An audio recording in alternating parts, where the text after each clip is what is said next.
typically varicella and even measles with the post-infection encephalitis. All the lesion, the mass-producing lesion, so a tumor, an abscess, is also possible. I was also thinking about some seizure, but more a post-ictal deficit. We're thinking about negative symptom in that lady. She lost some function, so that will be more a post-ictal phenomenon. But it would be interesting to know if there was any kind of seizure activity that preceded the onset of all those symptoms. Something very common in female and in teenage years is also all the migraine with atypical symptom, atypical aura. Hypoglycemia, very unlikely in that case because, I mean, has been a prolonged period and her alertness is intact, but just something to think about and check. It's easy to check. One thing, like the last thing on my differential diagnosis, something rare I read about, it's like a Landau-Kleffner syndrome. It's usually in smaller kids, just something to teach you about. It's about 3 to 8 years old, and it's really a progressive loss of speech with seizures, and it's a very unclear etiology. And there is somebody with like noise in my ear right now. Is it possible to like kick? And one thing that I want to highlight is all the psych sphere diagnosis, so the conversion disorder, factitious disorder, and malingering.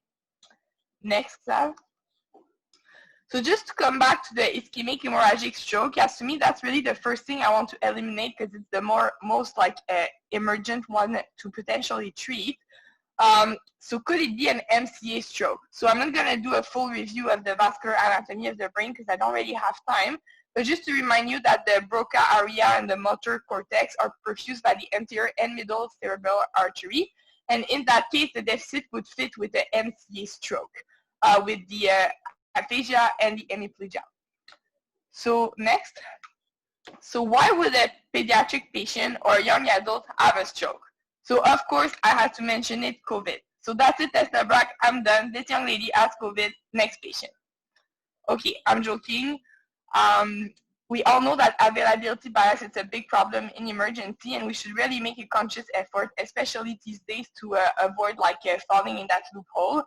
We read everywhere that COVID gives all sorts of syndrome, and I see a lot of people do shortcut.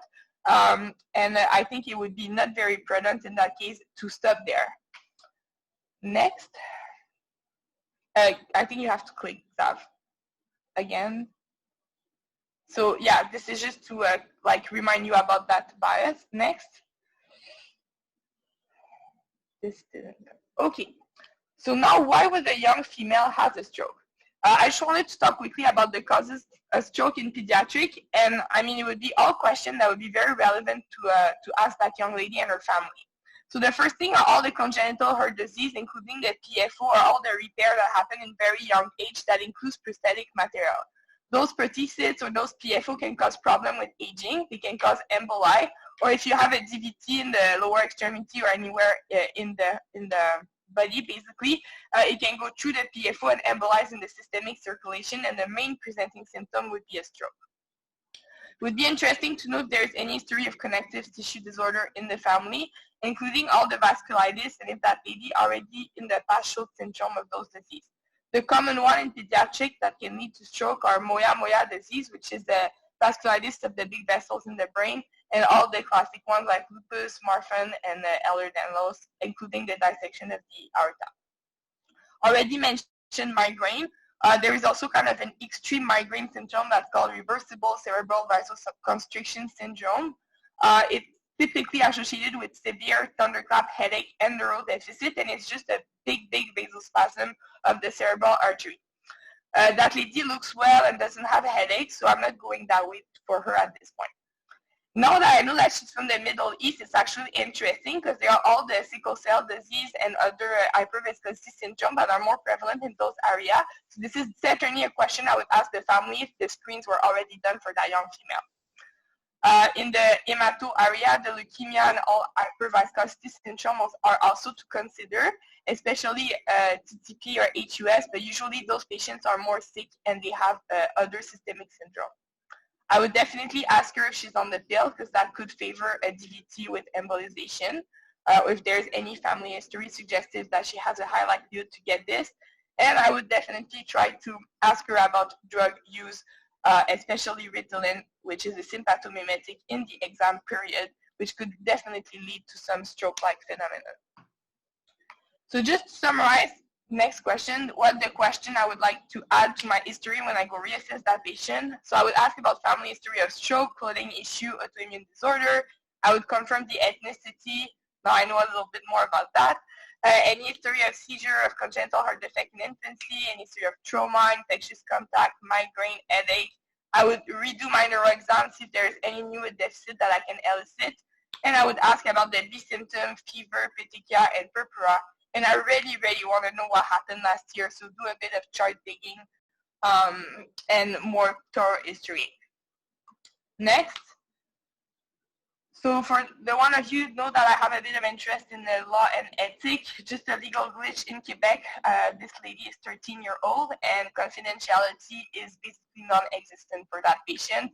Her patient parents are her tutor, so you unfortunately cannot really promise her to keep everything confidential, even if you're able to interrogate her separately from the parents, because they are the one who end up being able to consent for her. There are mild exceptions to this rule, especially if you think that the young female is in danger and you want to protect her from the parents, but this is not at all the sense that I get from that history. So I would like to try to interrogate her away from her parents to basically clarify if she's taking medication, including the pill, if she has been using any drugs, and do a bit more thorough examination on the psychosocial aspect. Is she really stressed? Is anxiety a big component of her life right now, especially at school? How things are going with their friends and their parents? And I want to understand why they waited a few days before coming to the emerge. Next. So the next step for me, after chart digging, of course, would be to complete my workup. So CBC, electrolytes, coag panel. I would do inflammatory marker as well. Beta HCG was negative, but definitely something I want. I would do the sickle cell screen if it hasn't been done in the past. Tox screen, debatable, but I know most consultants would need it before seeing that patient, so I think I would add it. I would do an EEG and an MRI. And just to clarify the timeline in imaging, I will come back to that actually after. I would do an LP after imaging if she has fever after level of consciousness. And I would probably consult neuro. And I would try just Maxern in that young girl, because I've seen a lot of migraine presenting atypically with children that resolve magically with Maxern. Next step. So just to come back to imaging, why wait in the morning? To me, this is not an acute presentation of neurodeficit like we would see in stroke in adults, like under 3 hours or 4.5 hours. And even if it was an acute presentation, there is no safety or efficacy data for thrombolysis in pediatric, including in sickle cell disease. And I actually discussed that with the neurologist staff this week at the children. And it's so rare for them to see a pure arterial occlusive ischemic stroke compared to all the mimics that they would be very hesitant to push thrombolysis in a young kid unless they already have a proven arterial ischemic stroke on imaging, and for them that would be an MRA, maybe CTA. And their criteria to offer the clot, like dissolving therapy, either thrombolysis or thrombectomy, would be the same that they use in the adult population, and that would be really in conjunction with a stroke neurologist. So they would tell me that with more than 12, 24, 36 hours of symptoms, in that case, there's in no way they would push for an acute imaging. It could definitely wait in the morning, and they would be comfortable with the MRI with angiography. So bottom line, discuss with neurology before treating a stroke in pediatric. Next, so to conclude, I'm going to give you what my main working differential diagnosis is at this point, and that wouldn't mean I wouldn't do the workup I explained. So it's conversion disorder. So this disorder, we don't really talk about it because for us, it's really a diagnosis of exclusion. It's usually made by consultant, but I really think that this young woman fits a lot of criteria, which is one of more neurologic symptoms, that there's incompatibility between all the history, the general medical condition, and imaging. We don't have another good explanation to explain the deficit, and usually there is some social distress associated with it, which in this case seems to be the exam period. Usually they really wanted psychiatrists to confirm that there is a psychosocial component to the disorder, but it's not required anymore by the DSM-5. And there are different subtypes. So in our lady would be a mixed symptom, so it would be motor and speech. Next. So just to conclude, wouldn't mean I would not rule out older diagnosis. I would still go forward with the thorough like investigation I mentioned, but I would still keep that in the back of my mind because apparently it's very rare that we misdiagnose conversion disorder. In most studies, 1 to 4% on retrospective data, but there is a 10% coexisting disorder. For example, patients with seizure have up to 10% of pseudo-seizure. So you have to be careful, be thorough when you examine a patient with weird symptoms. You really want to rule out all the somatic explanation before calling your psychiatric consultant. Don't be biased, call for help, but also be careful that over-investigation and repeated tests can cause harm, especially in the pediatric population. Next, so just to finish, we have a bit of a take-home point for my presentation. An interesting test that you can do at the bedside to see if it could be conversion disorder, it's called the Hoover sign. So it's based on the reflex arc between your your muscle, basically. So you basically assess both legs. If the patient sees that one leg is weak and cannot move, so let's say he says like my right leg won't move. So you ask him to push down like your hand with his right heel, and he won't push because he's weak. Then you take the left leg, you keep your arm, your hand under the heel, and you say, okay, now lift your left leg. So he will lift his leg up because he has no problem doing that.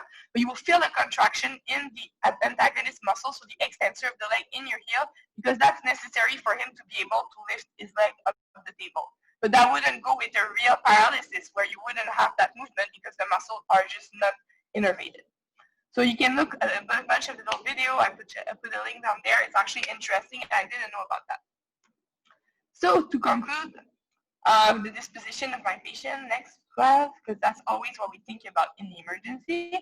If all my investigation in ET is negative, including an MRI and an EEG, if the neuro consultants come and assess the patient and they sign me up saying that they don't see any like organic explanation for those symptoms, I would definitely involve the psychiatry and social work team because those patients do very well if you involve early some cognitive behavioral therapy, some stress management strategy, and if you treat all the underlying like depressive and anxious disorder, which are underlying up to 30 or to 40% of cases. So that's it. Up to you now, Estefan. Thank you very much, Carol. Good, thank you, Carol. Estebrak. Yeah, so we will go back.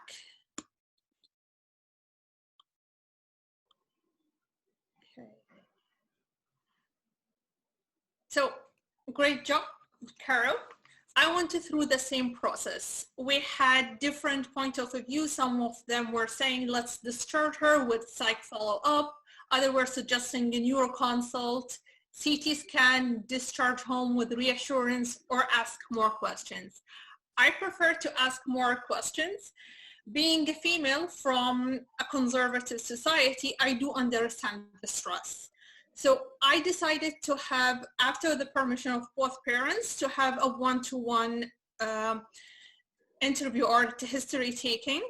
One of the tricks that I learned from one of the psychiatrists, before, when I entered the room, I took off my lab coat and I told her that I'm discussing the case with her for her own benefit, and I would like her to trust me with the information that she's taking. It will only be used for her own benefit.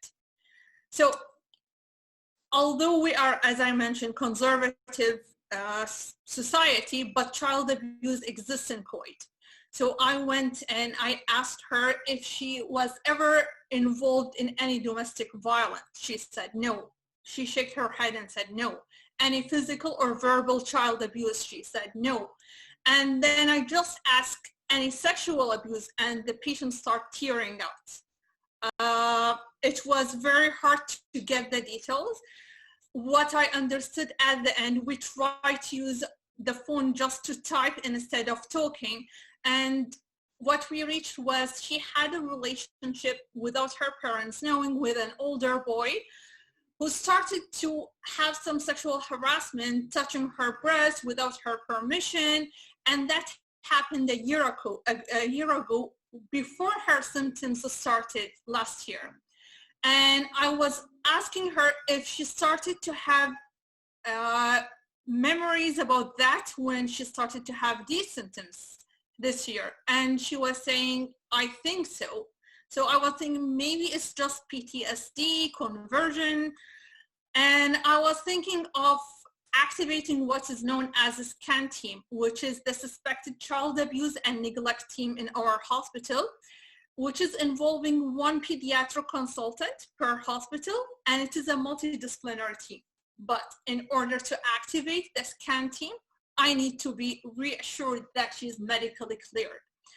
And this activation of the SCAN team will cause some family distress because police will be involved. The family will be like stigmatized with some legal and social issues. So I was wondering if I'm really 100% sure to activate the SCAN team and the patient is medically cleared. So I couldn't say 100% sure that she is medically cleared, and I was wondering if we should proceed with the CT HAD. After a discussion with the family and her parents, the father was saying, I don't really believe her sentence, because whenever we are not really paying attention to her, he noted that she's able to move her hands more than she's saying. So he thinks it's very similar to her previous attack, who was completely resolved over a few days last year. And he doesn't really believe that she has something that is significant, but he agreed to proceed with a CT HAD. So I didn't really mention anything regarding the sexual issue because I wanted to be 100% sure about the CT first. So it was very difficult to convince a radiologist to do a CT HAD for 13 years old at 2 a.m., which really the examination didn't really go with a stroke. And he was telling me, just wait, do it in the morning. I don't really think she has a CVA, send her home. But I was really worried if I send her as an outpatient follow-up that I will lose contact with the patient of follow-up, because as Caro mentioned, they had few days of, they didn't really come to the hospital for a few days because they thought the symptoms will resolve. So we proceeded with the CT HAD, and just 5 minutes before my shift, and we got the CT results. I didn't really need to have the CT report because although I'm not a radiologist, I can see that there is an infarct. And the CT showed that a recent left MCA territory infarction, and she also had a left occipital old insult. So it was really a surprise for everyone. And the patient was admitted into the internal medicine floor. She underwent an MRI brain after 2 days, which showed a partial occlusion of the M2 segment of the left MCA infarct, which was early subacute cerebral infarct. She was started on aspirin and then prophylactic enoxaparin after 1 week. They did more investigation and her lupus anticoagulant came up positive. The double-stranded DNA antibodies came up positive. Her antiphospholipid antibody anticardiolipin was negative and her ANA was positive. When we went for more detailed history that was done by the internal medicine, she mentioned that, yeah, I was having on and off joint pain, some hair loss, and some malar rash that they didn't really think it was significant. Luckily, she had improved her symptoms with physiotherapy. Her power was 5 out of 5 in Orleans on discharge, with some fine movement difficulty.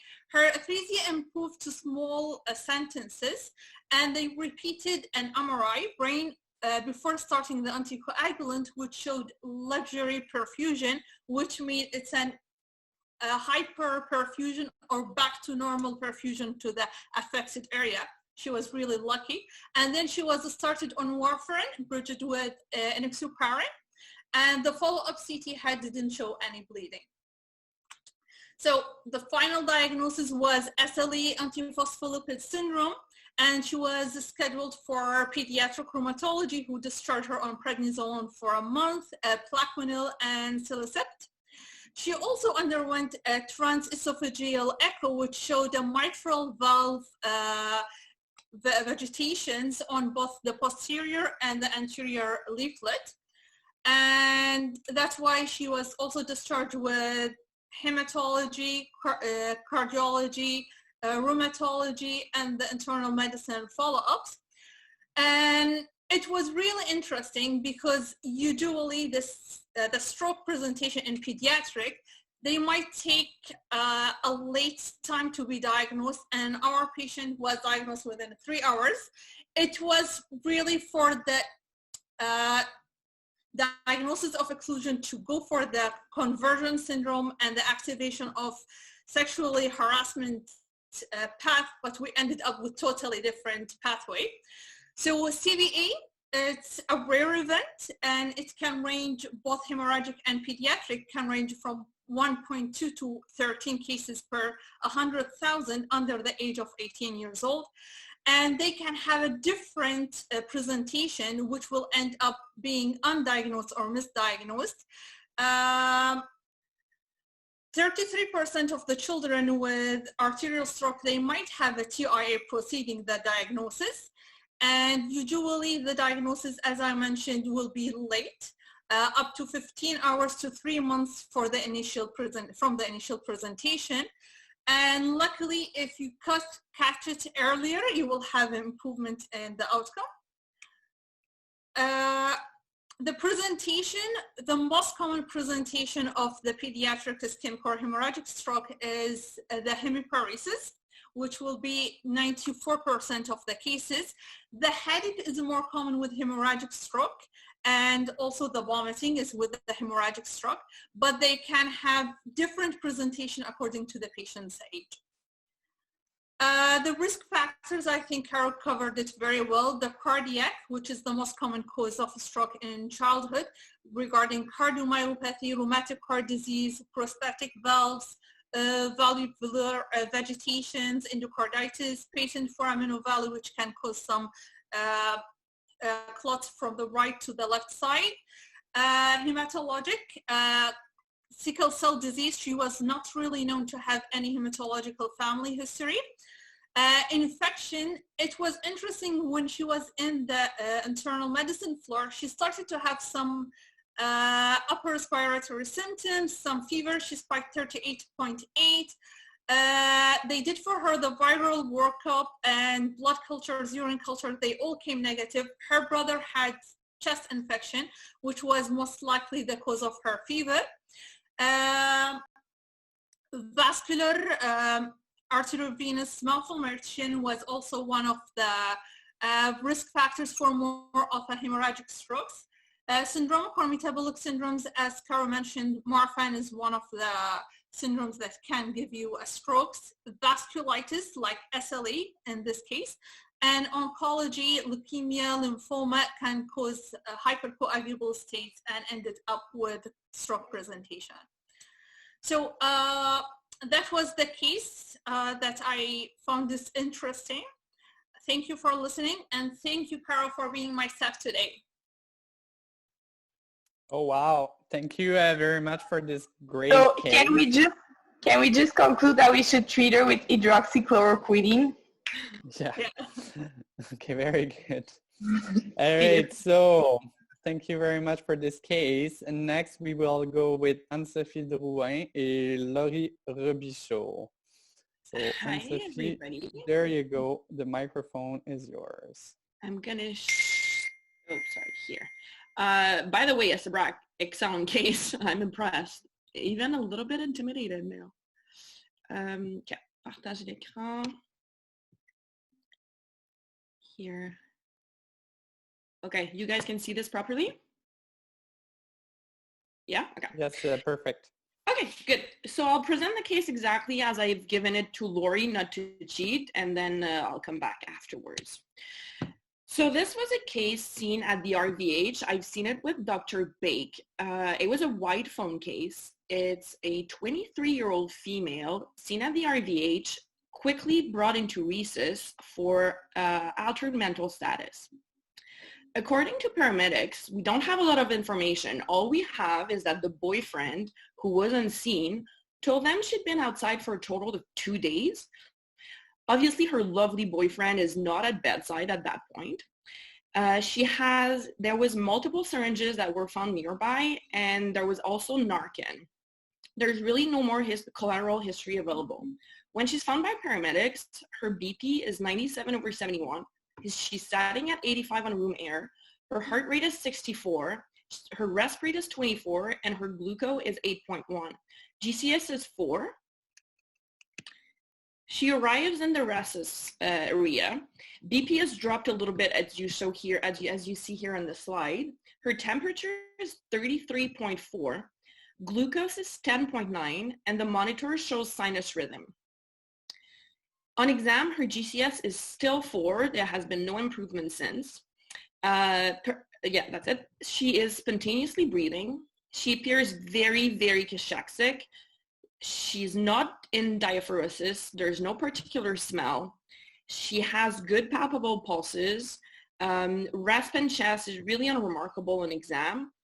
Her neuro exam is remarkable for her pupils being very mydriatic and fixed on arrival, and there's no clonus. The rest of the exam is hard to conduct.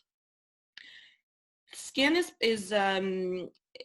the skin shows multiple bruises and multiple evidence of previous injection, even including her leg. It really is all around her body. And about 10 minutes after her arrival in recess, we note an external right eye deviation with a fixed pupil. So in that context, we intubate the patient stat and we send her to scan. While we're in the scan, the nurse comes with critical result. Her pH is 6.63, the bicarb is 5.3, and the PCO2 is 52. Lactate is 11, and ion gap is 32. The CT head shows nil acute, and at this point, really, there's no more information or available labs. We reviewed the DSQ, and we find that she's a known epileptic, but she is on no regular medication. So I'm gonna stop sharing my screen and give the mic to Laurie. Okay, well. I don't know why there's no ultrasound in that case, to be honest. Yeah, let me just put up my slides, if I can actually share. Partager l'écran. Okay, so you see my screen now? We're good? Yeah. Okay, this is exciting. So today I've called my presentation Occam's Razor, and we're going to get back to this. So I'm very happy to present after my mentee and Sophie, and let's discuss together a bit about the case. So when I was reading that case, let's be honest, there's very little information, and this was my initial reaction. So I was like a scared little kitten, not knowing what to do. And to be honest, if you present with that patient in my recess, with everything you just presented, I would still look like this. I would be very puzzled, but also a little bit scared. So when you're like a scared kitten in your recess, let me tell you a little bit of an approach that you can use so you look like you're not that scared. So my approach is that with every recess case, you have time to think. So the first step you should do is actually sit down and think, or not necessarily sit, but think. Don't rush. You do have time to kind of elaborate a little something. So once you're in the mood of thinking and you have all this information, well, let's say little information in that case, it's time for you to go to step 2. Step 2, you want to list your main issues.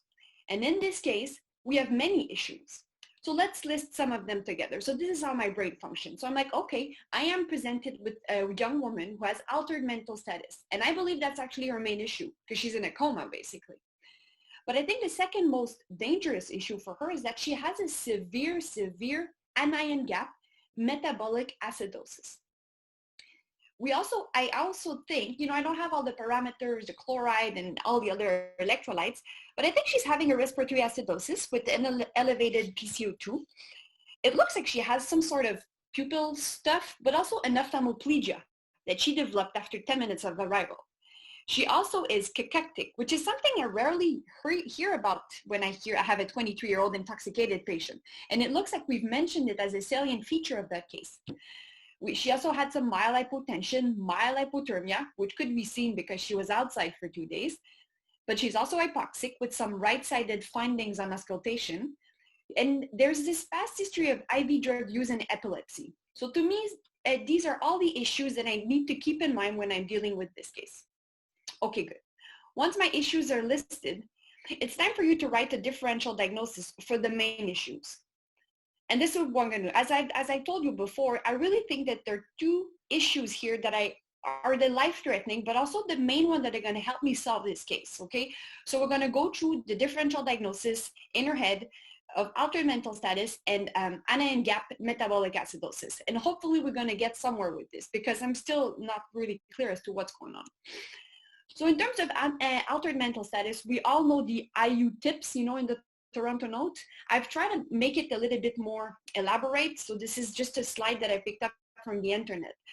So we know in this case, because she just came back from CT with the normal CT read, that this is probably not something structural. And that's the first thing you want to rule out, right? Is she herniating? And then all of a sudden she has this pupil abnormality and this ocular motor nerve palsy, which looks like in this case.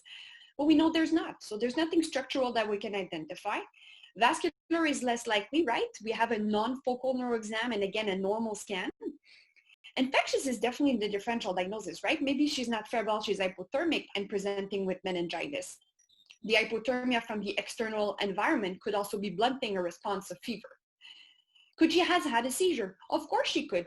It looks like she was known for epilepsy. Maybe I'm dealing with a severe post-ictal state, right? And we can know that they can have some focal neuro findings like a Todd's paralysis. So I'm going to keep that in my differential. Could she be in shock? Definitely. This woman could be septic. She's IV drug user. I'm sure she could be a candidate for endocarditis. Did she see something in her brain? Did she see something in her kidney? All of a sudden she has a severe pyelonephritis. Maybe, and that could explain her mental status. Could she have something toxic and metabolic? And I think this is where the money is, just because of the overall presentation. So hypoglycemia, no. DKA, probably not, right? Because her glucose is fine and she's not on those fancy medications that can give you a euglycemic DKA. Electrolytes, well, I'm not provided with them. So I'm going to assume that on the VBG, they were okay. Otherwise, I guess I would have a mention of them. Hepatic encephalopathy, I guess it could. It's just that I don't see why all of a sudden she could have it unless it was something toxic. And then that's why I put a little star right next to the bottom of the slide. Uremia, again, I'm not really provided with labs, so I would assume this is not going to be the answer. And then I have this Wernicke's encephalopathy.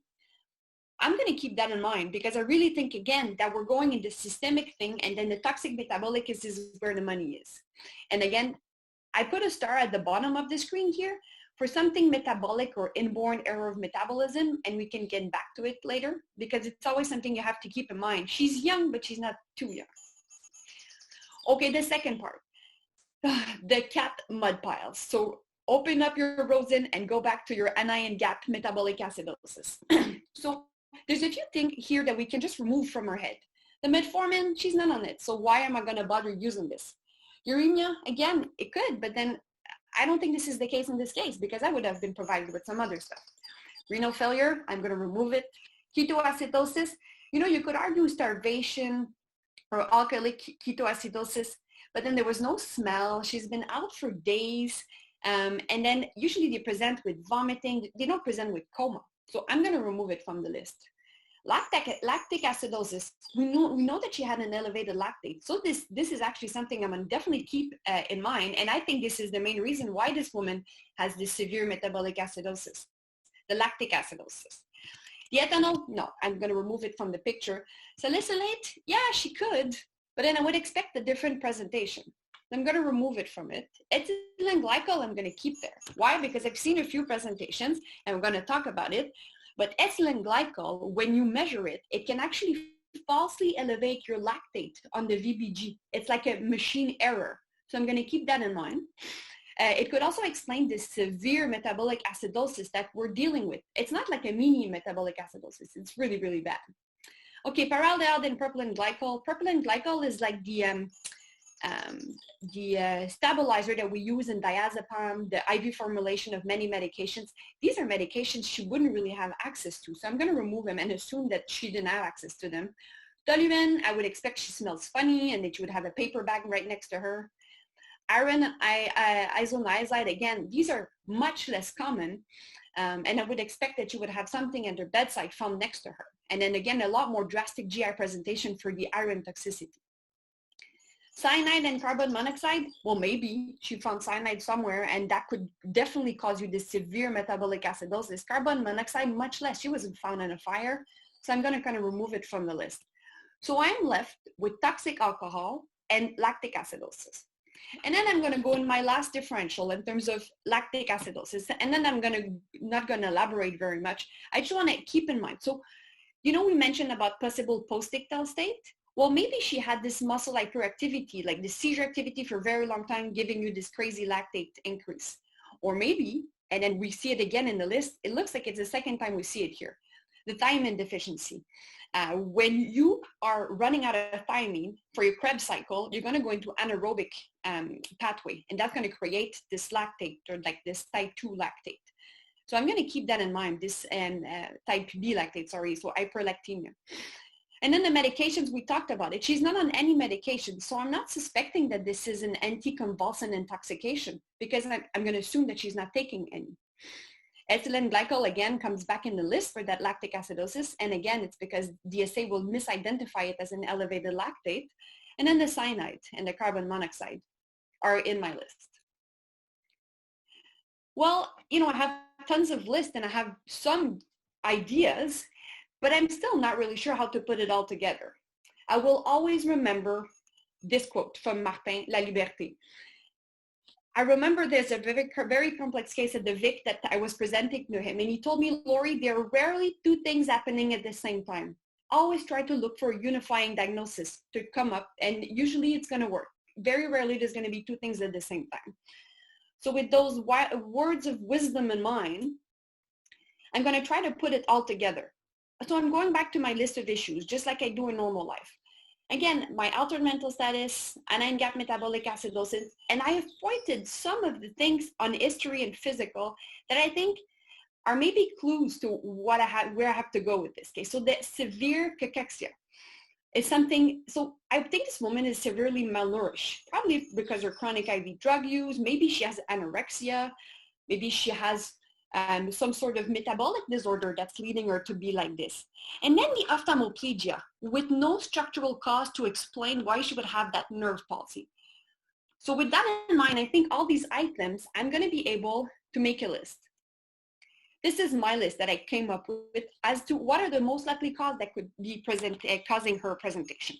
So sepsis is in my mind, definitely. Meningitis, encephalitis, any sort of infectious cause could be giving her this presentation.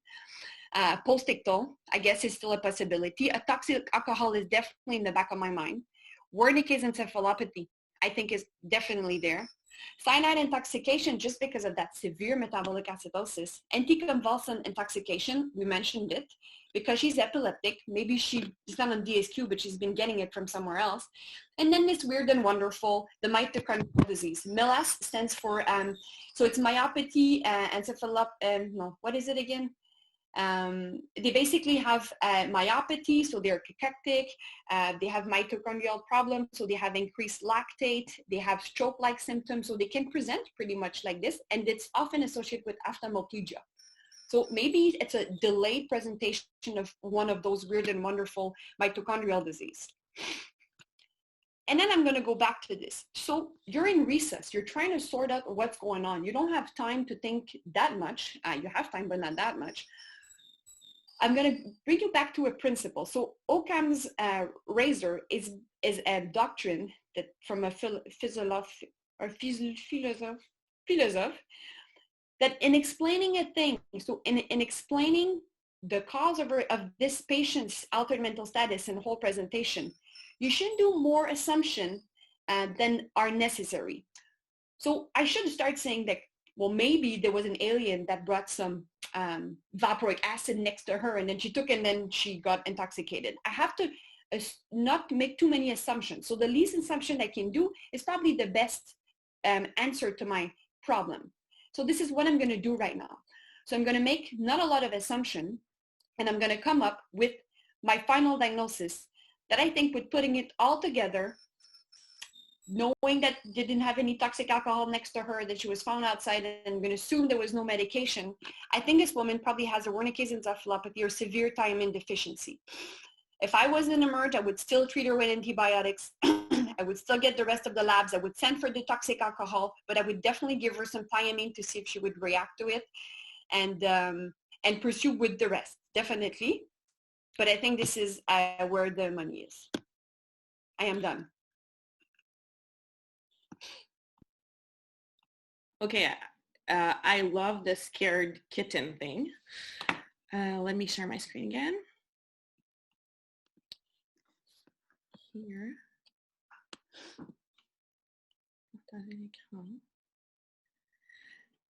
Thank you, Laurie. Good job, mentor. So thankfully for me, I was a very, very scary kitten because I was about 2 months into residency, but I was with Dr. Bake, who is not much of a scared kitten. Whoops. Okay. So what we did in real life is that when we returned after the scan, Dr. Bake took care of her and I reached Poison Control Center. They, in the context, agreed with Laurie, and they obviously sent the toxic alcohol given the very severe metabolic acidosis. Because we had I'm going to say we, but Dr. Bake had a very similar line of thought than Laurie. We actually initiated famipizole very quickly because we thought this was very suspicious. Poison Control Center also told us to give her the adjuvants, and we can come back to that a bit later, which were B6 and folic acid. We loaded up her with bicarb because the bicarb were 5.3, if you recall at that point. We also assumed sepsis, so we given her Tazo. Because she had risk factor resistance, she was also given Vanco 1 gram. We reached ICU, who obviously agreed to admit, and they came down quite quickly. Ta-da! Methanol intoxication. So methanol came back very positive. All the other toxic alcohol were negative. And a key point here, which we'll come back to later, is that the ethanol was negative. And the white blood cell count was 30.7. I'll let you read through the rest of the labs, but these were the key features. So it turned out to be a very severe methanol intoxication in a difficult case because we didn't have a lot of information. Laurie had a tough job. Here's how the case turned out. She was admitted to ICU the same day.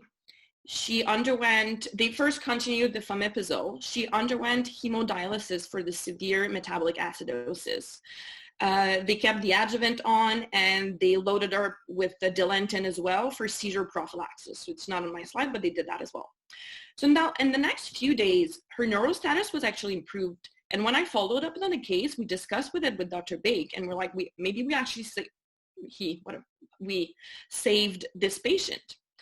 So she's transferred to the floor for improved neural status 4 days after ICU admission. 5 days later, she's found febrile in her room and unresponsive. So in the context, they repeat the CT and they also add the MRI. There's extensive necrosis of the basal ganglia and bilateral hemorrhage found. So here's her scan on the 25th. I mean, it's not very subtle, so I'm not going to go through it. So in that context, she's sent back to the ICU, still at the RVH, sorry. And in the next few hours, she still has persisting tonico-clonic seizures. So ICU actually repeat the scan 2 day total, about 36 hours later. Here's what the scan shows. So very extensive, and you can see here, there's a very significant mass effect as well. So the report shows new acute extensive intraparenchymal hemorrhage and worsened bilateral basal ganglia bleed with significant mass effect, which radiologists also think is second to the methanol poisoning. So this was quite a very delayed bleed in her case. This patient ended up being transferred to the MNI, where she actually had an ischemic stroke. Her CT improved. Then she's transferred back to the MGH because she has a very large episode of melena for which the investigation turned out to be negative. retransferred to the MNI, and this patient ended up being placed in a CHSLD at the age of 23. Like it's a horrible case. She was 23. I've seen some note in the file where she was seen as outpatient in outpatient clinic, where she had lots of pain problems and included leg spasticity. So if you take one thing from this case is just don't drink methanol. A few words on methanol intoxication. So I'm not going to go through the whole thing, but the key things you need to know is that methanol is metabolized through ADH and then goes into the toxic metabolite, which is formic acid that you see here. Here is where the famotidine or ethanol, I mean IV vodka could work as well, will inhibit the toxic pathway of the methanol. So this is exactly where it adds, and this is where the money is. In methanol intoxication, initially what you'll see if you have the patient presenting right after ingestion is an elevated osmolar gap, and then the anion gap will increase.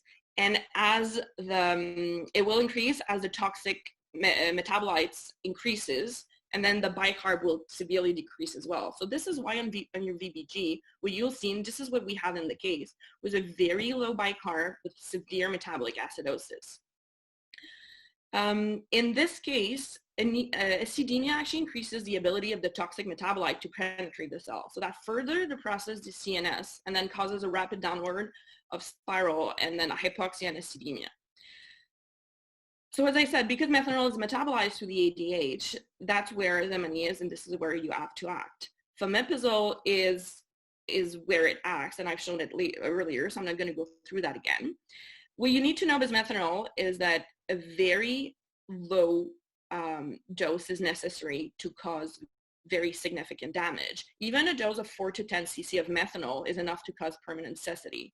So it's something we have to recognize, think about, and act even if we don't have the confirmed diagnosis. Don't wait to have the toxic alcohol, if you actually think about it, to initiate the famotidine. Clinical presentation will vary in this theme. So you can have either coma, seizures, hypotension, which was her case, tachypnea, initially to compensate, and then you'll see a respiratory depression. All of these suggest a very substantial portion of the alcohol has actually been metabolized into its byproduct. Patient often in milder intoxication with complaint of the snowstorm vision, they'll have central scotoma. Fixed mydriasis can be found, which is what we had in our case, with pupillary defect. And if you go further, you'll actually find retinal findings as well. The cause of all of these findings, including what we had in my case, which is the hemorrhagic injury delayed, is the format, which is the cause of the direct tissue injury. So 6 clinical pearls to take from this case. First is what I said about alcohol earlier. So the onset of methanol toxicity can definitely be delayed when ethanol is co-ingested. So you have to pay very close attention to the ethanol level, because as I showed in the diagram before, it actually is one of the antidotes to the methanol. So it's definitely something to think about and consider, and it could be a clinical trap. The other thing is the hypothermia. Here we did have a confounded factor because this patient was outside in October for 2 days, so this definitely can give hypothermia. But the methanol metabolization can induce hypothermia by itself. It hasn't been studied that much, and I've gone through some studies on rats that have, I'm not going to go through all of them because they're done on rats, but the idea is that they've studied the relationship in between the methanol byproduct, methanol intoxication, and the hypothermia. What they found is that there's actually a link, and they've done a study in Taiwan where they were looking at risk factor, but what they actually found is that the hypothermia when people presented with methanol intoxication was found in a later period after admission of about 9 to 10 hours. All of that to say that hypothermia can be a sign, and it could be something to look for and think about. Yeah, and I'm not going to go to, if you want more information on hypothermia and methanol, let me know. I'll give you some rats studies. The other thing is the basal ganglia bleed is something that's been described in the literature. It's a severe and rare complication of the methanol poisoning, but it does happen, and these bleeds can be delayed, which is exactly what we had here. So in a context like that, if you're in ICU in that case, well, don't hesitate to repeat the images and go for and look for more. A very important clinical pearl here is the fact that there are not, as Laurie went by through the whole diagnosis, there's not a million conditions that causes such a severe metabolic acidosis. So this is like the really important one. This is the one that I took from Dr. Baig. One of these conditions, some of these conditions is actually the exact same condition that Laurie mentioned. So status epilepticus, profound shock, ischemic bowel can cause it as well, and very severe DKA. But these presentation will, this pathology will present in different pattern than a methanol intoxication. So if you think about methanol or ethylene glycol, treat it. Few substances also cause a very high osmolar gap. So if you have such a high osmolar gap is a presumptive evidence of a recent intoxication. So in the appropriate clinical setting, you should think about initiating treatment as well. The very important one is that rapid recognition and early treatment is the crucial part.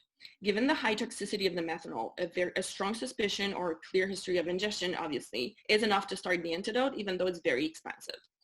Methanol and ethylene glycol are rapidly absorbed after oral ingestion, and you'll actually reach your peak concentration after ingestion after 1 or 2 hours. So it's very quick. And in the absence of treatment, methanol elimination follows a zero-order kinetics, so it goes very quickly. To further enhance my point of how fast we have to act on that, I found a case report, and there might be more. I didn't do a full background literature check, but I found a case report in 2001 of an adult male who presented with central blindness. He had trouble finger counting at 1 or 2 feet. Methanol, not methanol, in the case of a methanol ingestion, they initiated treatment, and 14 days after, the patient actually recovered vision. So it's just a fun, it's really to enhance the point that early treatment is can be life-saving.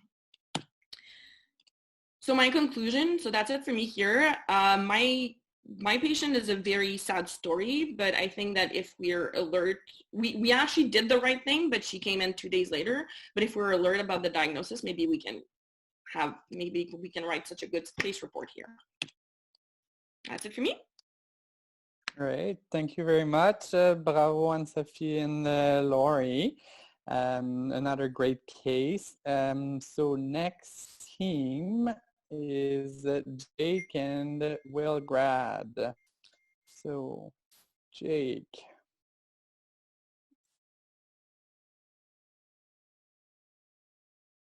Jake, you around? You got the presentation? Sure. Here.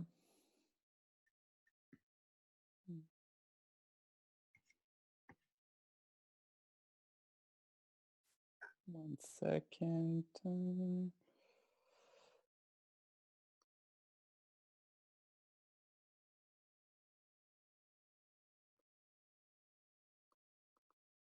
Okay, can you see it?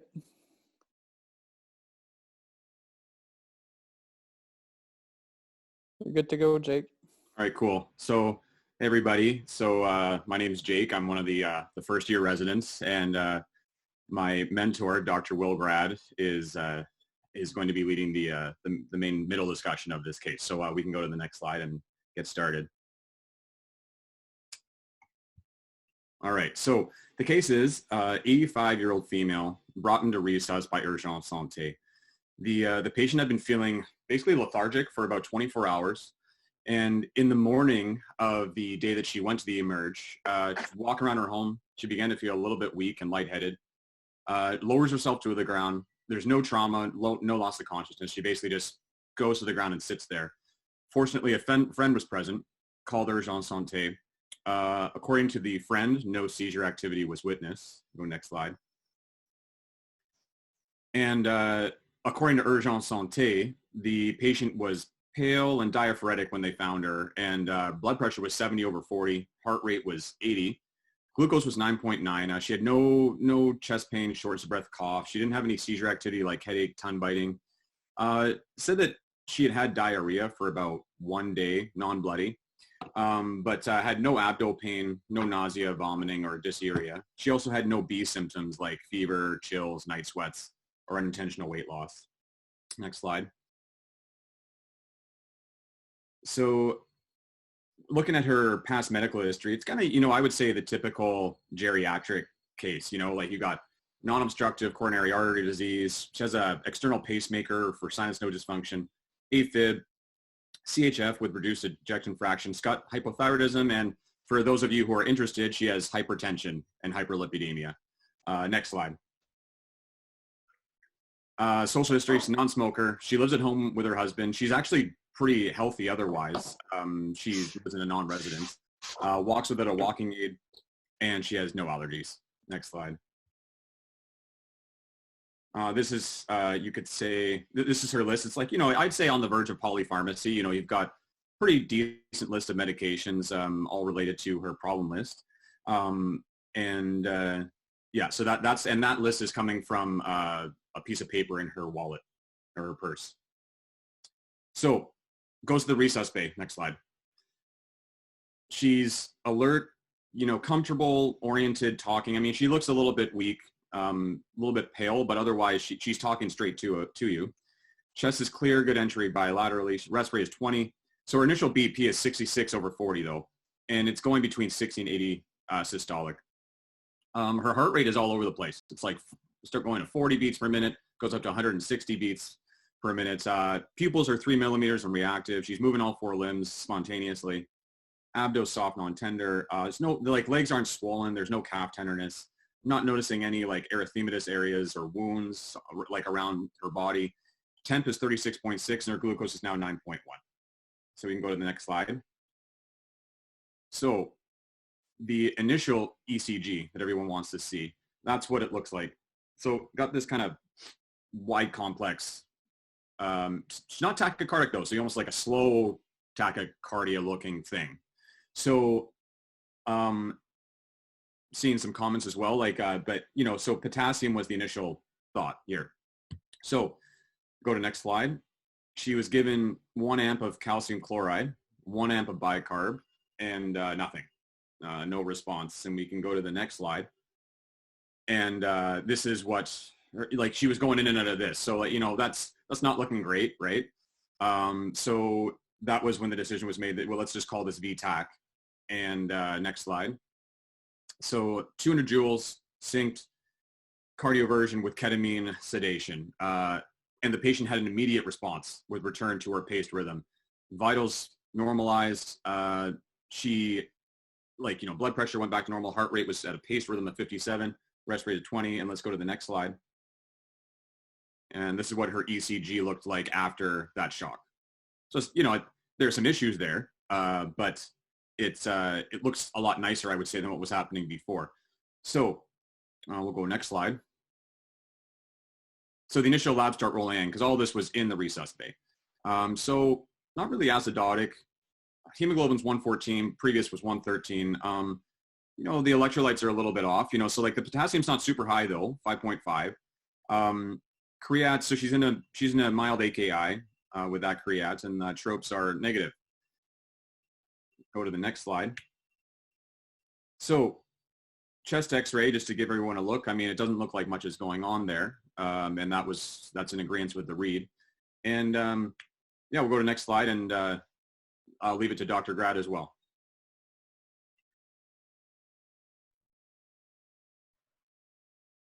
All right.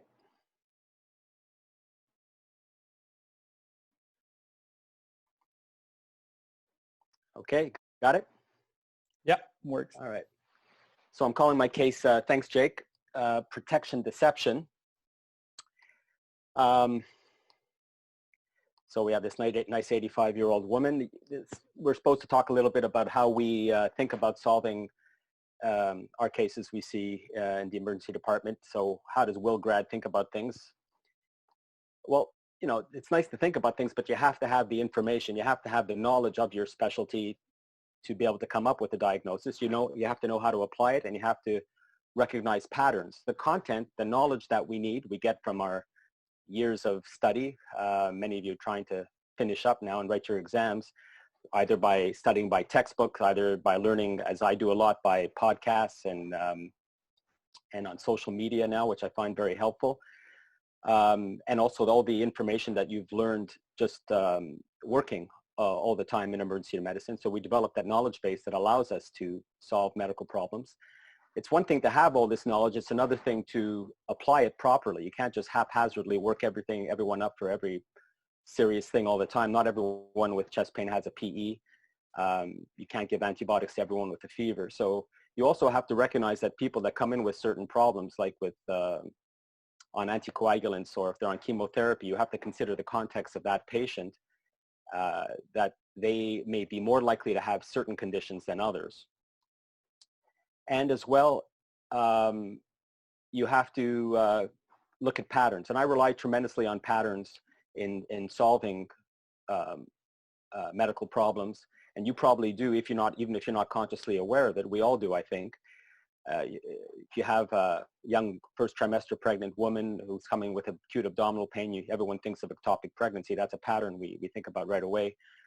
And it occurs in life in general. When I see this, I generally see a pattern of this coming up afterwards. At least I used to all the time when I was younger. Whereas if I see that, I tend to see people playing golf in May. I'm sorry that Anthony Albina wasn't here to see this. So what about the content of this particular case about this 85-year-old? Well, what do we know? She has no significant CAD. She has a pacemaker. She has decreased EF. I highlighted a few things that I think are important to the case, not going over everything. She's on a whole whack of medications, including some that affect potassium metabolism up or down. As well, she's anticoagulated, and she might be open to having problems because of that. And she's on a drug called flecainide, which I've never prescribed once in my entire career, and I'm aware of it mostly for bad reasons, which I'm going to get to in just a moment. I thought she lives alone, although you mentioned that she lives with her husband. It doesn't really make a huge difference. She goes to ground without trauma. I mean, going to ground, she's anticoagulated. We have to, again, consider trauma, bleeding in that case. Diarrhea might be important in this case for reasons we'll see. When we see this EKG, we're struck immediately that it just gives us a feeling of discomfort. It seems incongruous with someone who had a blood pressure. I mean, she was talking. I mean, she had a low blood pressure, but she was talking. You almost expect someone to be dead having that.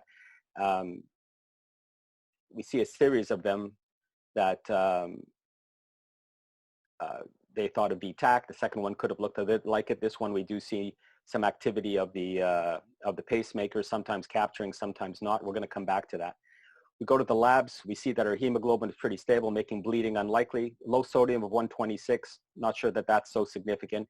Potassium of 5.5 doesn't look like a case where the potassium really would have been the major player here if the level was 5.5. I don't know if that was taken before the bicarb or the calcium was given or after, but it shouldn't have changed much, even if it had been taken afterwards.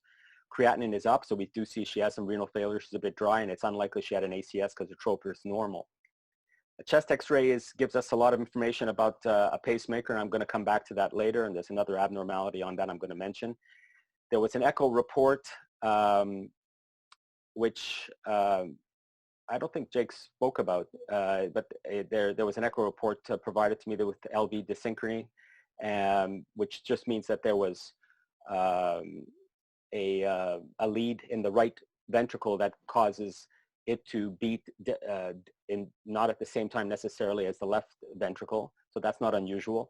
There was a mention about a wire being deep in the RV apex could not exclude transfixation. I'm wondering, I'm not sure what that meant. I don't know if that meant that the wire may have pierced the right ventricular free wall, and could that have caused some bleeding, like this pericardial effusion that she ends up having.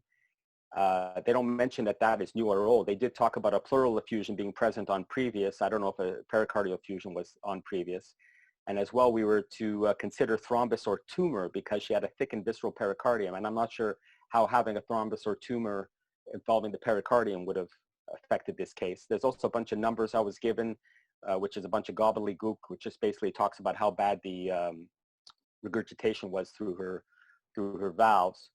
I was also given this information that she had an electrophysiological study that she had a ventricular paced rhythm at 130 beats per minute, and that it was actually not a ventricular rhythm, but an atrial tachycardia or fibrillation with ventricular pacing tracking it, and that they changed the programming to DDI, which means she wasn't in a DDI originally, she was in something else. So we're going to come back to that.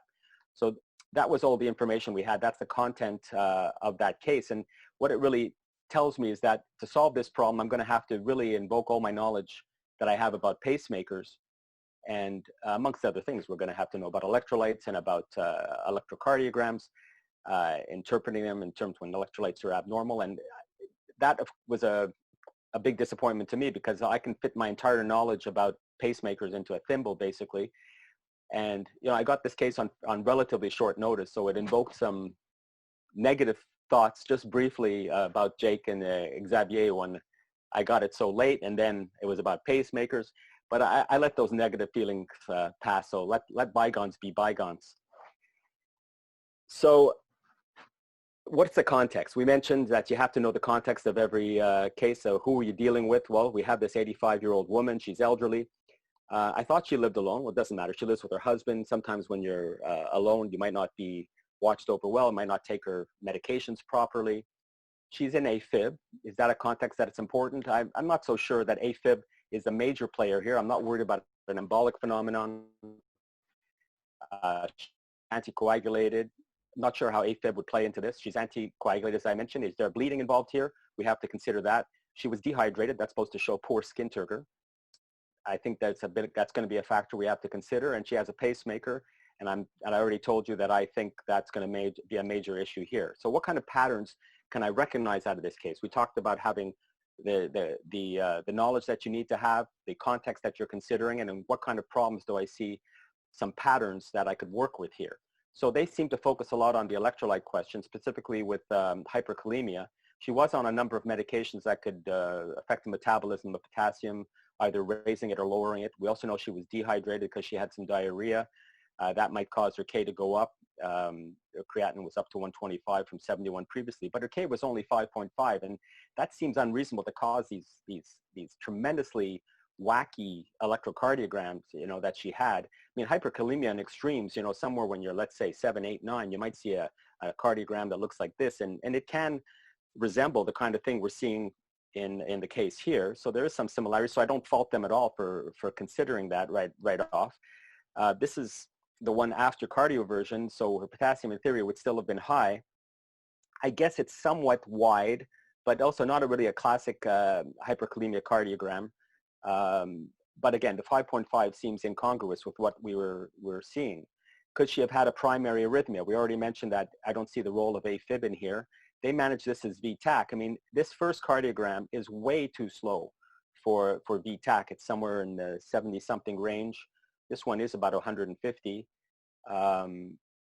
So, that maybe that's a possibility, but I was given this information about the electrophysiological studies that she had an atrial tachycardia with a ventricular pacing tracking it. So we know it's not VTAC. What's a differential of a wide complex tachycardia? Well, we mentioned VT. You have all these SVTs with aberrancy from just a bundle branch block, Wolff, Parkinson, White, WPW. We talked about the hyperkalemia. We're going to talk about pacemaker-mediated tachycardia, and something that should come to mind when you see such a wide EKG is something with a sodium channel blocking agent. That should be a reflex, and we're going to come back to that. Did she have an ischemic event? Well, non-obstructive CAD, we know that. We know her trope was normal, so that seems unlikely. Was there any trauma or spontaneous bleeding? We know Eliquis can cause bleeding, but her hemoglobin was relatively stable. She was hypotensive initially, but after cardioversion, she had a pretty good blood pressure, so I'm not sure how bleeding might come into this, other than the question that she had this large circumferential pericardial effusion on the echo I was given, but I don't see any reason that, tamponade could play into this. I'm not sure how bleeding into her pericardium because of her pacemaker having pierced the pericardium, how that would have played in. I never asked the question if she got her pacemaker just prior to this. When did she get it? Was it remote? Was it recent? But I don't think it would have unfolded anyways in this manner, the case if she had a large pericardial effusion, whether or not it was present on the previous echo.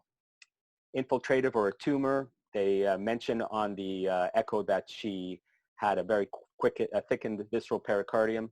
Not sure how that would have, if she had amyloidosis, if she had very hypothyroid and myxodematous. We know that her TSH was okay, so I don't think that played a role here. Then we're left with pacemaker-related or other toxic and metabolic, and we're going to get a bit into pacemakers right now. The chest X-ray can give you some clues about if there's any problems with the pacemaker. A normal PA and lateral chest X-ray with a pacemaker will show the ventricular lead, RV lead tracking to the left of the vertebrae, inserting just about here. And on the lateral film, it'll also go in a somewhat of a nice gentle J shape to the anterior inferior part of the film. They can also hook up a little bit. That could also be normal on both films.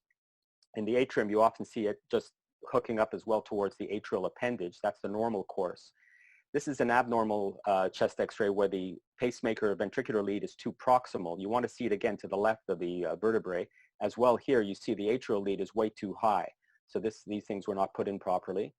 Here's an example where you have a ventricular wire that starts off fairly distal, and over time, it's in the same patient, it actually migrated to the end and actually perforated her pericardium, but she did okay. It was an occult perf. You can also pick up a lead fracture on a chest X-ray if you're not capturing. Sometimes these are very subtle. This one is not so subtle. It's actually a break right there. One of my favorite names for any conditions is Twiddler syndrome, where people will actually play with their pacemaker pocket and turning it around so that the wires get turned around, and that what they'll do is that'll pull the wire up so it no longer will capture. So this was her chest X-ray. Was there any problem with how the chest X-ray leads are placed? Well, we see the atrial lead is curled up in there, and that's okay. It can curl up this way, it can curl up the other way. The ventricular lead is going down to where it should be, which is to the left of the vertebrae. So that looks good. I do notice this elevated right hemidiaphragm here. That slaps you in the face. I know you can't miss it. How does that play into this? Though I'm not really sure. There's a big differential diagnosis for an elevated right hemidiaphragm. There's causes above the diaphragm. There's causes at the diaphragm level, including phrenic nerve palsy. Maybe you can damage the phrenic nerve with the insertion of a pacemaker wire. But even then, I'm not sure how that would play into here. There's causes below the diaphragm, and at there's other causes, including pleural effusion, which we're told that she did have on the echo report. I don't think you guys saw it. There might be a pleural effusion in here, but even then, there's probably an elevated right hemidiaphragm separately. But again, I'm not sure how this plays into the problem here. Could it have been pacemaker insertion? Perhaps. Other pacemaker-related problems that you can develop, one is called a pacemaker-mediated tachycardia. It's a form of a reentrant tachycardia where you get retrograde conduction of ventricular pace beat up to the atrium, and then it circles around in a circle-like endless loop. And this could be limited by a pacemaker programming so that people don't go into this. What they call, when you have a maximum rate limited by pacemaker programming, it's called automatic mode switching. And it's to prevent tracking too rapid paroxysmal atrial tachycardias. And I think she had this, and I'm going to come back to that in a moment. This is an EKG of pacemaker-mediated tachycardia. You don't see the P waves. They're actually probably buried in the T wave. And it's correct. You correct the pacemaker-mediated tachycardia by prolonging the PVARP, or the postventricular atrial refractory period, so that the ventricle doesn't fire too quickly after an atrial event, so you don't get this endless loop tachycardia as I spoke about. What other toxic metabolic things do you need to think about? Well, this is where a pattern comes in. When you see a cardiogram like this, which is really, really wide, you got to consider it something that's toxic metabolic, especially sodium channel blockers. And the classic example of this would be tricyclics. This is an EKG of tricyclics. Now, she wasn't on any tricyclics. So the question is, which one was her sodium channel blocker? And in this case, it's flecainide. Now, I don't use flecainide much. I'm going to tell you why in a moment, and about people don't use it in general. It's a class, it affects the phase 0 of the action potential. It's a class 1C sodium channel blocker, and it's a strong one. And the idea is to maintain her in AFib, maintain her in sinus rhythm. That's the logic for it. And it's not used frequently because there was something called the CAS trial back in the early 90s where they gave it to people with PVCs post-MI because they thought they would prevent ventricular arrhythmias causing death, but instead there was a greater mortality in people who got flecainide, so it fell out of favor and is very rarely used. It's pro-arrhythmic, especially if you have renal failure. It can accumulate and cause acute flecainide toxicity. So this woman had diarrhea and had a creatinine of 125 up from previous. This is an example of an EKG of flecainide toxicity, and this is after treatment with sodium bicarb. Here's another example of that. Another thing that flecainide does, it transforms AFib into flutter in 3 to 5% of cases, and it increases the capture threshold often for pacemakers, so they don't capture that well. So let's look back to try to sum this all up. How can I explain things? Well, look back at her EKGs, and in fact, I'm going to reverse number 1 and number 2. She probably started off in 2, she had flecainide toxicity, and it transformed the atrial fib into flutter, and it slowed the rate below the pacemaker mode switch so that it tracked every single beat that she was having. If you look here, you see that she has some pacer spikes coming just about at every QRS. But there's also some smaller little spikes that you see here, which are flutter waves. So it's very hard to see, but they are evident there if you could look at the EKG itself. Now, occasionally, her AMS would kick in, and it would, because she was going too fast, and it would slow down the rate, and it wouldn't track every single atrial beat, so she would go at around 70 beats per minute. That's what I think was happening with the slower EKG. Here you can see some pacemaker spikes occurring on the QRSs on the slower EKG. And finally, EKG number 3, how do you explain this? Well, this was after the cardioversion. You do see some spikes that are captured and some that are not captured. Here's some not captured, is captured, not captured, and captured as well. You see an atrial spike here that's not captured. And that's because flecainide toxicity increases the ventricular capture thresholds, and it causes intermittent failure to capture. Also, cardioversion itself can cause intermittent failure to capture. And what happened is the cardioversion terminated the atrial dysrhythmia, but exposed the effect of the flecainide toxicity with loss of lead capture. So I'm going to conclude here and say that we have the core knowledge about pacemakers and possible problems that can develop from them. We have a differential for wide complex tachycardias, especially when they are very wide. We recognize the context of an elderly woman who would easily dehydrate and possibly suffer drug toxicity from this decreased GFR. And we recognize the pattern of this very wide complex EKG being from a sodium channel blocking agent. We also correctly identify the lack of an alternative explanation patterns fitting all the other possibilities that we discussed. So what's my final diagnosis? My final diagnosis is flecainide toxicity resulting from dehydration and acute renal failure with secondary arrhythmias, including pacemaker-mediated tachycardia, along with overall pacemaker dysfunction. And the treatment for this would be to hold the flecainide and also reprogram her pacer to DDI mode to decrease the chance of a pacemaker-mediated tachycardia. She was probably in DDD before.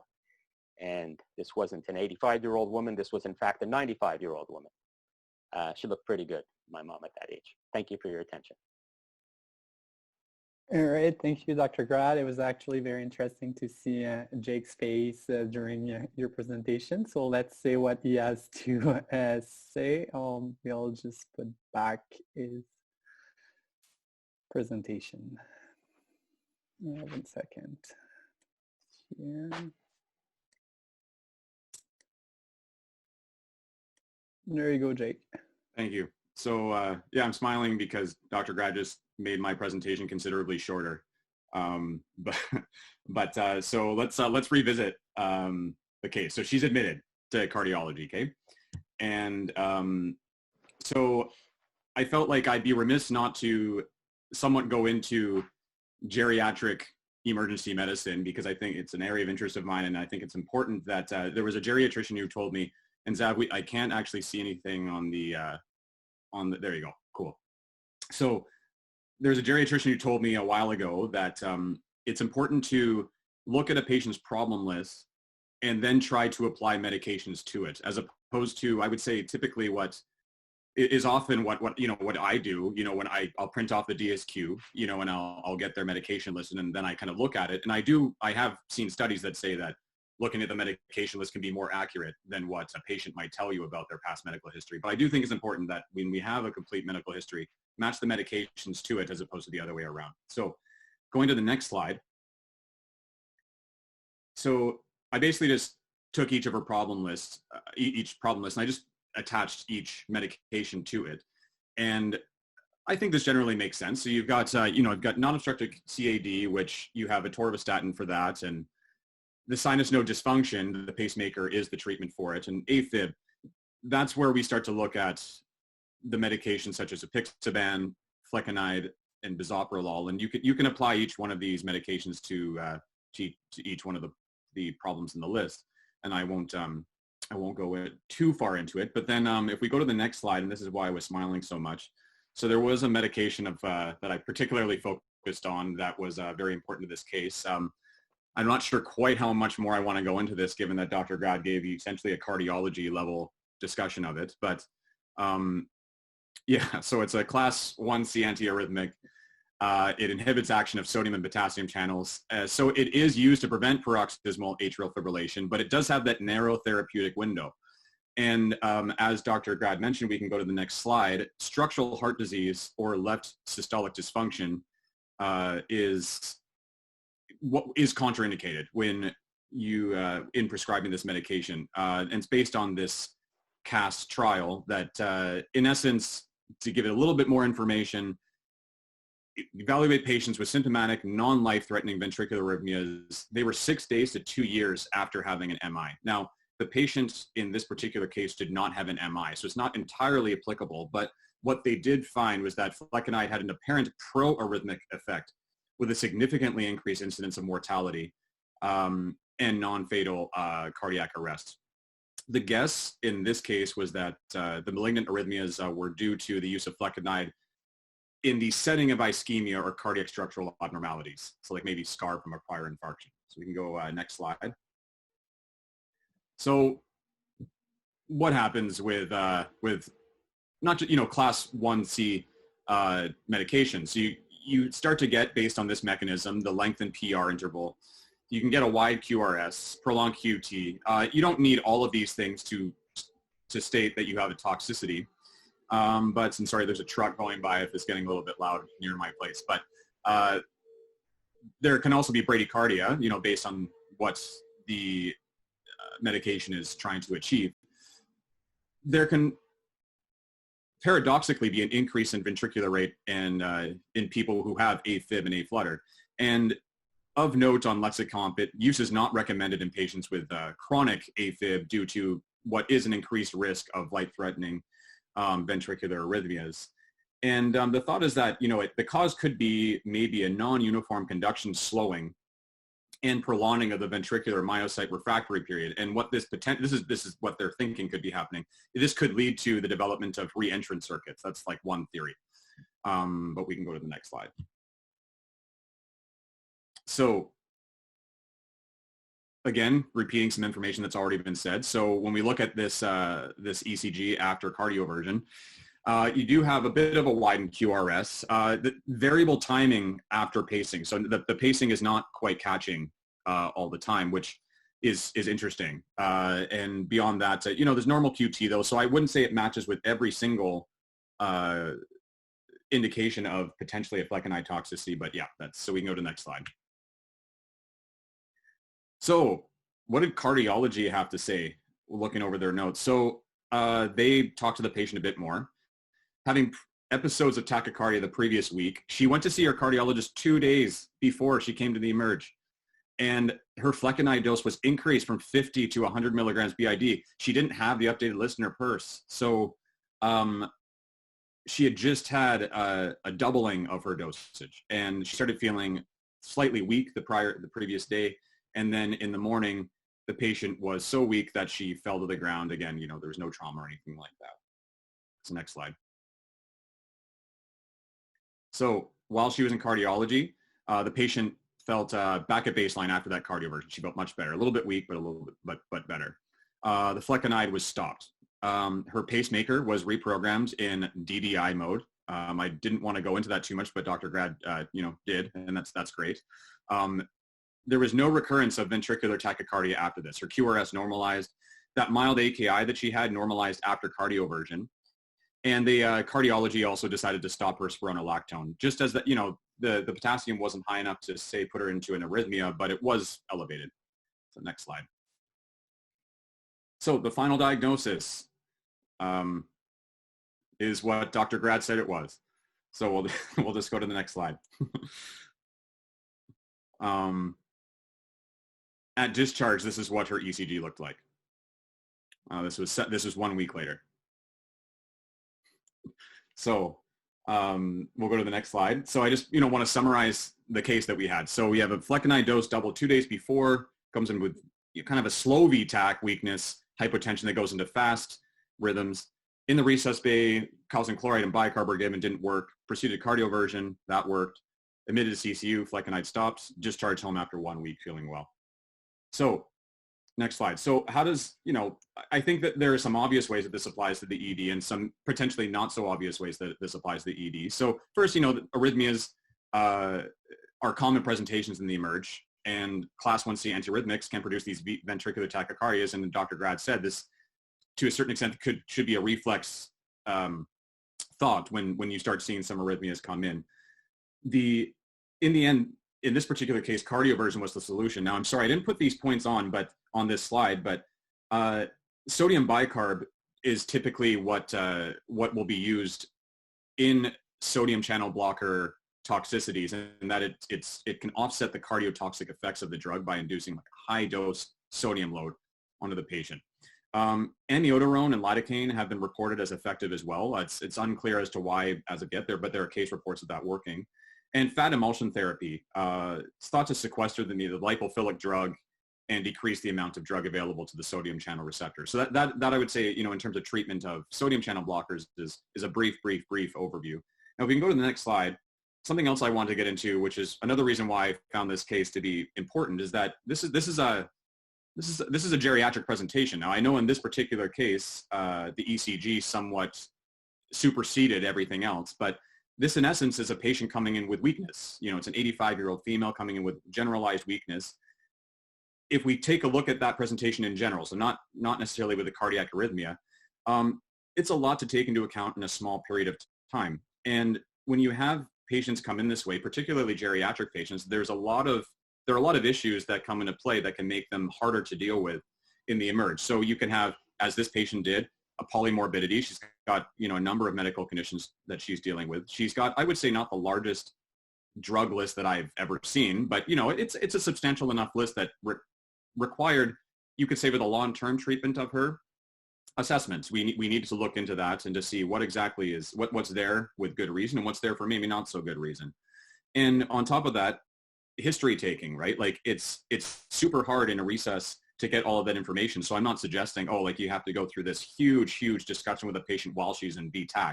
But the initial treatment was cardioversion, but then with more time, a very important piece of history was gathered from her later, which was that she had a significant medication change. So I just thought that was important to address on top of the actual cardiac presentations. That geriatric presentations, I think, are the geriatric presentations are increasing as time goes forward, and it's important to take into account that there's a lot that you have to deal with in a short period of time. So on that note, next slide, I just want to thank you everybody for listening. I also want to give a big thank you to Dr. Grad. It is very true that I did not give him as much time or notice as I would have liked. So I'm giving him first, second, and third star honors for this one. So thank you.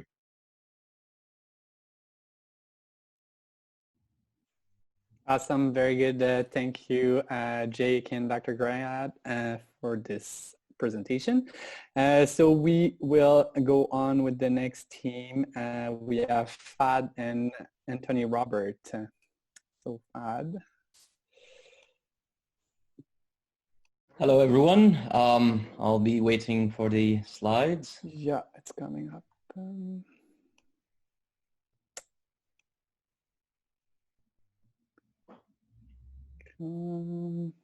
Here. Okay, you should see it. Okay, So hello everyone, I'd like to introduce myself. I'm Fahd Alrumaih, an emergency medicine resident at McGill. Next. So to start, during our residency training, we encounter and assess multiple cases and multiple patients with different backgrounds. And the fact that we rotate in different hospitals, we have a chance to see different population as well. So picking a case was not an easy task. But with the new CBD system, I was able to retrospect and look back in time and choose a case that I find interesting during my residency training. Next. I was working an evening shift with Dr. Gary Lee. It was an evening shift in ambulatory care at Montreal General Hospital, MUHC. Next, and I was assessing some cases. I picked up an interesting chart of a patient who is a 30-year-old male who presented to emergency with visual disturbances for 6 days. Next. So the patient started to have a gradual worsening vision and visual disturbances for 6 days. Patient described it as more like having a double vision. And he adds that he can't focus and do his regular activities, and eyes sometimes goes in different directions, associated with positional vertigo that is intermittent and usually lasts for less than an hour. And he adds also, sometimes he feels like band-like headache with a bit of nausea. Patient went to the ophthalmology clinic 1 day before presentation and asked to go to emergency department. In review of system, in neurology system, he has no upper or lower extremity numbness or weakness, no syncope or seizure, no dysarthria or previous similar episode. Also, he denies any loss of vision or photophobia, and no history of fever, trauma, no exposure to chemical, no drug use, and other review of system is negative. Next, please. So, in past medical history, he's known for hearing impairment since he was a child, no allergies, and social history unremarkable. He's a student, occasional alcohol drinker, no non-drug use or tobacco use. Okay, next. And now we'll move to exam. In physical exam, patient alert, oriented, not having any active vertigo, not in distress. And in his vital signs, his blood pressure, heart rate, temperature, saturation, respiratory rate is okay, unremarkable. Next. And there is an interesting finding during the eye exam. Basically, pupils were equireactive, but when I asked the patient to look towards the left eye follows with horizontal nystagmus, right eye cannot fully adduct. And when I ask the patient to look right eye follows with horizontal nystagmus, but left eye cannot fully adduct, which seems strange. Next. And to illustrate this, if you see the salmon color figure, you'll find when we ask the patient to look towards the left, there is a bit of left nystagmus, and right eye cannot fully adduct. And the same thing both ways. And next. So on physical exam, chest and cardiovascular, abdomen, unremarkable. Neuro exam, cranial nerve 5 towards 12, normal. Upper and lower limbs, sensory, normal exam. Muscle tone, reflexes are normal. Pronator drift is negative, and patient is able to walk with normal gait. Next. And on laboratory investigation, CBC, we asked for CBC, Chem10, and CRP, and both all within normal limits. Next. And to summarize the case, he's a 30-year-old gentleman who's known for hearing impairment, presents with binocular diplopia and positional vertigo for 6 days. And now I would like to let Dr. Antony to continue the presentation and to approach the case. All right, can you guys hear me now? I presume so. Yes, we can. All right. Let me share my screen.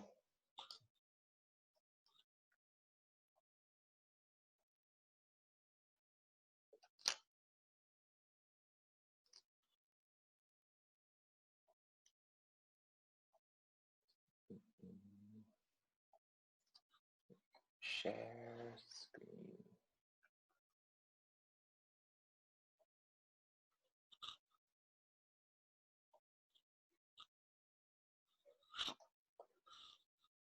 All right. So you guys can see the smoke. That's because we're going to try to smoke the competition here. So I have to admit, this is a tough day. Being the third, fourth, quite intimidated what's happened so far. But you have to keep this into consideration.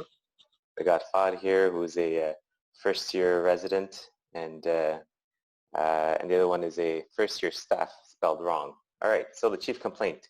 What we have here is a 30-year-old with visual disturbance. Okay, so it's been 6 days, gradual onset. What are the key findings here? So this bilateral horizontal nystagmus, the diplopia is important. There's some other features that came along. You know, this positional vertigo. You know, is this important or not? We'll see. The headache, the nausea, and also being sent by ophthalmology for the somewhat eye findings. That's quite an interesting scenario that we put up with. So you have to put it together and focus on what's important here. So, you know, for me, the three main features here are the nystagmus, the diplopia, and the vertigo. Okay, so where do you go from there? Well, while you're looking at the triage sheet or getting some information about the patient, you already start getting yourself a little differential diagnosis. So, you know, just to show a little sample of what thoughts popped into my mind when I first saw the case, there was MS, there's migraines, some weird and unusual ischemic strokes that could present like this. And then you also have to never forget these weird and wonderfuls that could be mimickers, such as syphilis and Lyme disease. But in this case, I'm going to focus on the nystagmus, the diplopia, and start beginning with the differential diagnosis that I will narrow down using more of the history and then narrow down further with the physical exam, which is kind of things that happen in parallel almost at the same time, but here we're going to break it down. So when we focus on the nystagmus, so it's bilateral nystagmus. We'll get a bit later into the features of it, but we'll start with, you know, the differential diagnosis you'll find in Rosen's, which include the toxic metabolic causes, multiple sclerosis comes up, cerebral ischemia, you know, posterior fossa tumors, myasthenia gravis. We'll come back to what these are and what are the findings of. I just want to list them for now. And then you look at, you know, the pertinent negatives, which is also very important. That helps you kind of narrow down the differential, the absence of these neuro findings and chemical exposure or drug use. Then you can kind of take out one and keep the rest. Yeah. So, here you go. So we're going to keep the ones that are in blue. We're going to come back for the next one. All right.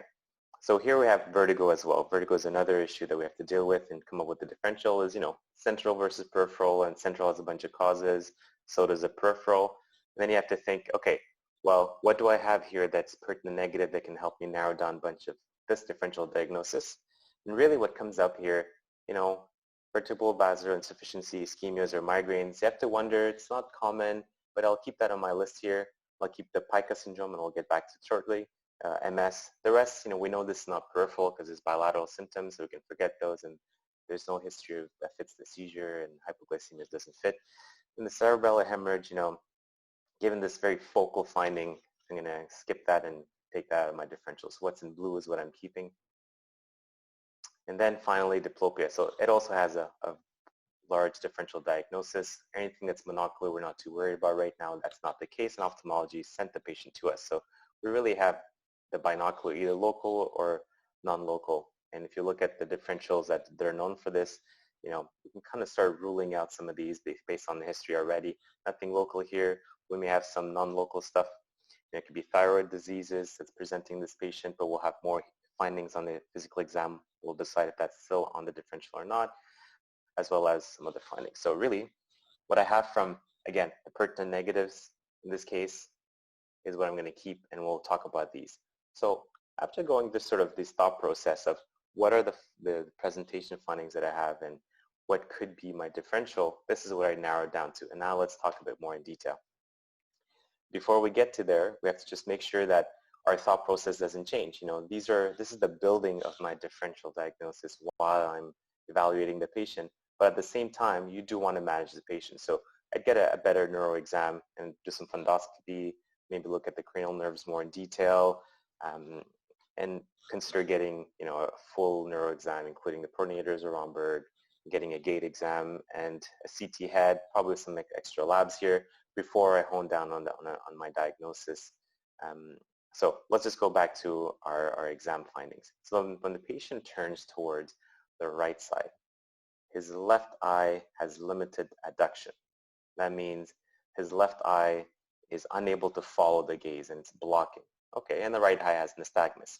When it does turn towards the left, it gets the opposite. And this is clearly known, and I saw the chat going down. This is very well known to be internuclear ophthalmoplegia. And there's a couple of key anecdotes in my career that sort of helps me figure out the differential diagnosis for this. But again, I think Fahd showed you a nice picture of what it could be, but like we can come back to this if we need to talk more. So from this internuclear ophthalmoplegia, we have to come up with a differential, and that comes down to MS or some ischemic findings. And the other ones are not so exciting. There's no signs of infection here, no signs of trauma, no tumor, no head injuries, no myasthenia gravis, Miller, should they come back. So with all of this now, we can start coming up with a better differential diagnosis. So I'm comfortable to say in this state that I'm not excited about myasthenia gravis. Okay, so this patient doesn't have any symptoms of fatigability. We didn't talk about ptosis of the eye. And obviously this would have been an important finding to present, but we talk about changes in the cold of applying ice bag, his ptosis would have gotten better. We didn't talk about this. I'm happy to put that away. Miller-Fisher variant of GBS, again, it's a very interesting one. It also has the eye findings rather than starting with distal weakness progressing. But a neuro exam would demonstrate that this patient has absence or decreased deep tendon reflexes. There'd be more paralysis of the eye. Here it seems to be focused on one directional, bilateral directional movements. And there's no recent URTI or anything, so I can put that away out of the differential. Cerebral hemorrhage, again, seems unlikely from my experience so far that this is the presentation for it. It's bilateral findings, it's very focal. Not that cerebral hemorrhage can't present like that in early onset, but it's 6 days in. I wouldn't expect this to be progressive and getting worse. Again, cranial nerve palsy, unless you hit both at the same time, your third nerve and sixth nerve based on the movements of the eyes on both sides at the same time. It's not a focal or multiple cranial nerve palsies at the same time. Thyroid disease, again, I think the story doesn't fit anymore. I don't have enough information. There's no proptosis of the eye. There's no goiter. There's no such thing. So again, that goes out. Extraocular fibrosis. You know what? I never think of this, so I'm going to take it out of my differential because it's not part of my usual. So from what I have here, you got to think about, this is the 4 differential diagnoses. Again, this is purely with the exam findings and just looking at the different aspects of the patient, not taking into the detailed physical exam into play and the detailed history. So just before I tell you what I think it is, I just want to go a bit deeper and give you a bit of teaching about the pathology behind internuclear ophthalmoplegia. So, we know what it looks like. We talked about it, but what is it really?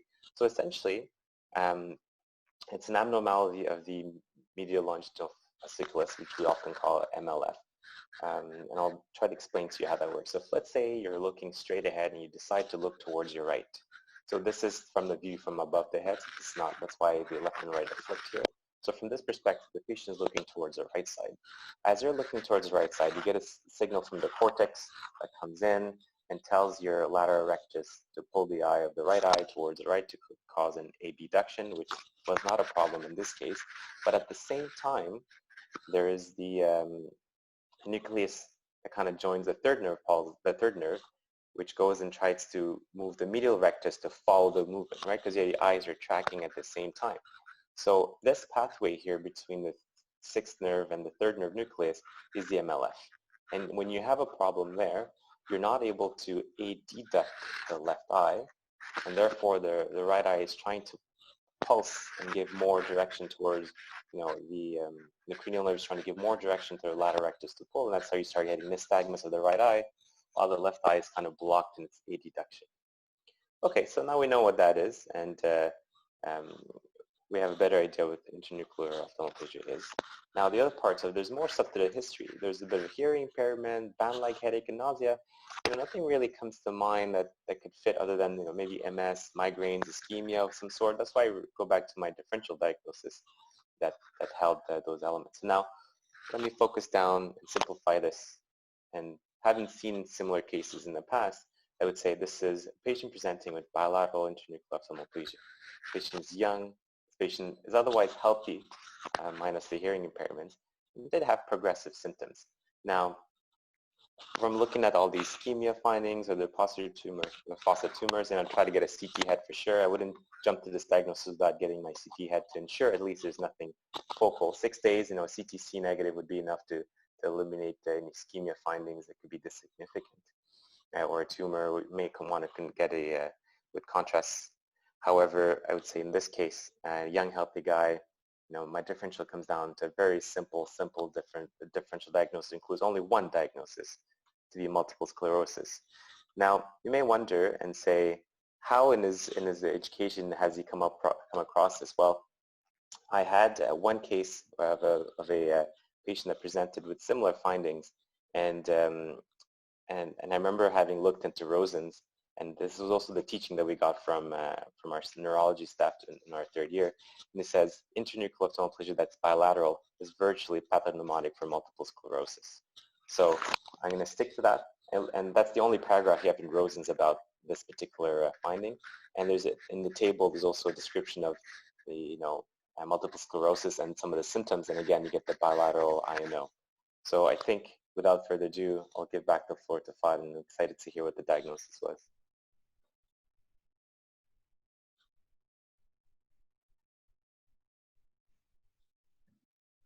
All right, very good then.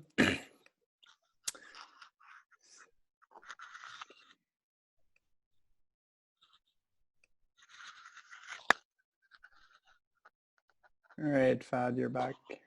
Okay, thank you, Anthony. Honestly, it was impressive of the pattern recognition or the pattern, the way of the approach. I'll skip two slides next. And so during our discussion while I was in the evening shift with Dr. Gallery Lee, we had, with this presenting symptoms and signs, we actually got it. We got the primary diagnosis and we consulted neurology right away. And honestly, for me, it was a really weird presentation that I haven't seen in my life. And when I looked back, it was one of the rare presentations that we encounter as a physician. So neurology were involved, and also an urgent MRI. We asked for it, and if we go to an MRI was ordered. And if we go to the next slide, so MRI reported, which will mention the final diagnosis, hypodensity in the corpus callosum, periventricular and periventricular matter, showing morphology of multiple sclerosis, and there is a lesion in the brainstem at the level of the fourth ventricle affecting longitudinal fasciculus, which explains intranuclear ophthalmoplegia. So the final diagnosis, and I'm repeating this, it is intranuclear ophthalmoplegia. If we go next to the next slide, which caused by multiple sclerosis. Next, and just a brief talk about intranuclear ophthalmoplegia. It's a specific gaze abnormality characterized by impaired horizontal eye movement with weak and slow abduction of the affected eye and abduction and nystagmus of the contralateral eye. It is most localizing brainstem syndrome resulting from a lesion in the medial longitudinal fasciculus in the dorsomedial brainstem.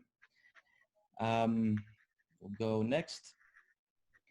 So in a younger age group with no risk factors, multiple sclerosis would be more common, and in older patients with multiple risk factor, hypertension, diabetes, and smoking, then I would probably bet on CVA. And recovery and the prognosis of this is variable. However, most cases will resolve over several months. Next. And we maybe illustrate this in our presentations, but this is the findings that usually happens in intranuclear ophthalmoplegia. in the red arrow, if the patient looks to the left, there is left eye will follow, but the right eye will have limitation and adduction, and the same thing and the right if the patient looks to the right. And we can see here that convergence is normal. So the next slide, just to speak briefly about something on that point, which is the cranial nerve, some of the oculomotor cranial nerve. If we see the first one, which is the oculomotor, which is innervated, innervating most of the ocular muscles, also the eyelids and the pupils. And when there is a palsy, there is a ptosis, pupillary dilatation, also down and out of movement of the eyeball. And if you go to the trochlear, it's innervated by innervating superior oblique muscle, and we will see in the palsy that there is extorsion and downward gaze. And in abducens, which innervating the lateral rectus muscle, there will be a lateral gaze palsy. So going towards the final slide, though there are a couple of questions that I found them important to ask in case of a cardinal presentation of diplopia. First, is it monocular or binocular? And then is it a result of a restrictive mechanical orbitopathy? Is the binocular related to the palsy of one of the cranial nerves, especially at 3 and 4 and 6? And then is the binocular diplopia result from neuroaxial process involving the brainstem and resulted from or to central nervous system? And then I would add probably if it's related to intoxication or a neuromuscular disease or pathology.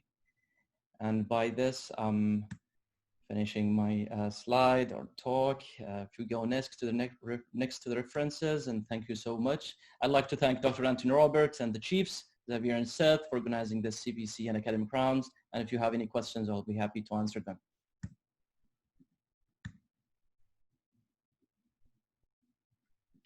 All right, thank you very much. Let's go with our final team. We have Danah and Dr. Sara Ahronheim. Danah, are you gonna share your screen or? Yeah, I'm gonna share the screen. Okay. Hopefully it works.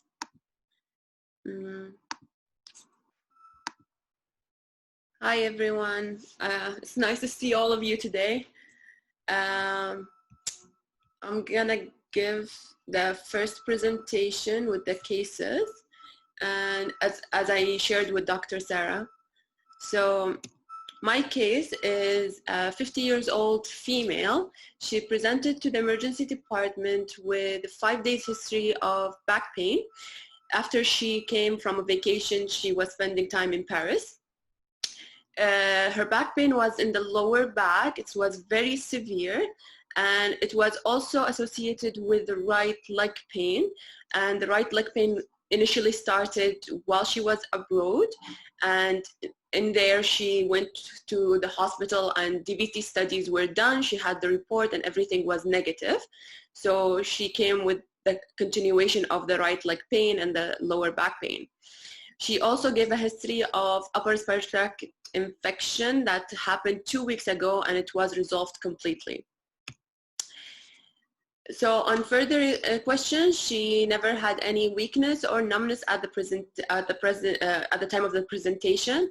She never had any fever, weight loss, or any urinary retention or fecal incontinence. No saddle anesthesia as well.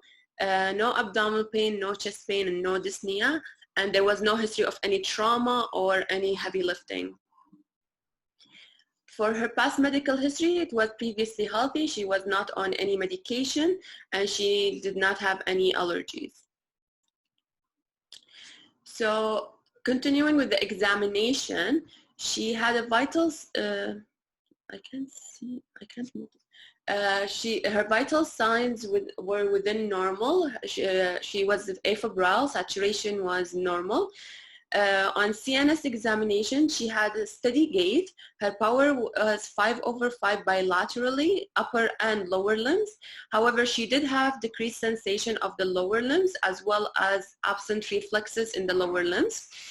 However, on examination of the lower limb, there was no erythema, no swelling, or any, and the pulses were felt. The rest of the examination were unremarkable. So we did some investigations, and the intervention that we did, a CBC, CAM7, and a D-dimer was done, and it came back normal. The patient had undergone CT scan, but for right now, it's going to be pending. We're going to wait for the report. And despite giving the patient analgesia, she was still in severe pain, and on further monitoring of her condition and further examination, or repeated examination, sorry, she started to be unable to bear weight and walk. So we repeated her exam again, and she showed for the lower limb examination, she showed a power of 3/5 bilateral of both legs, and the reflexes were absent, and still she had a decreased sensation. So I'm gonna leave the workup of the case to Dr. Sara and see the differential.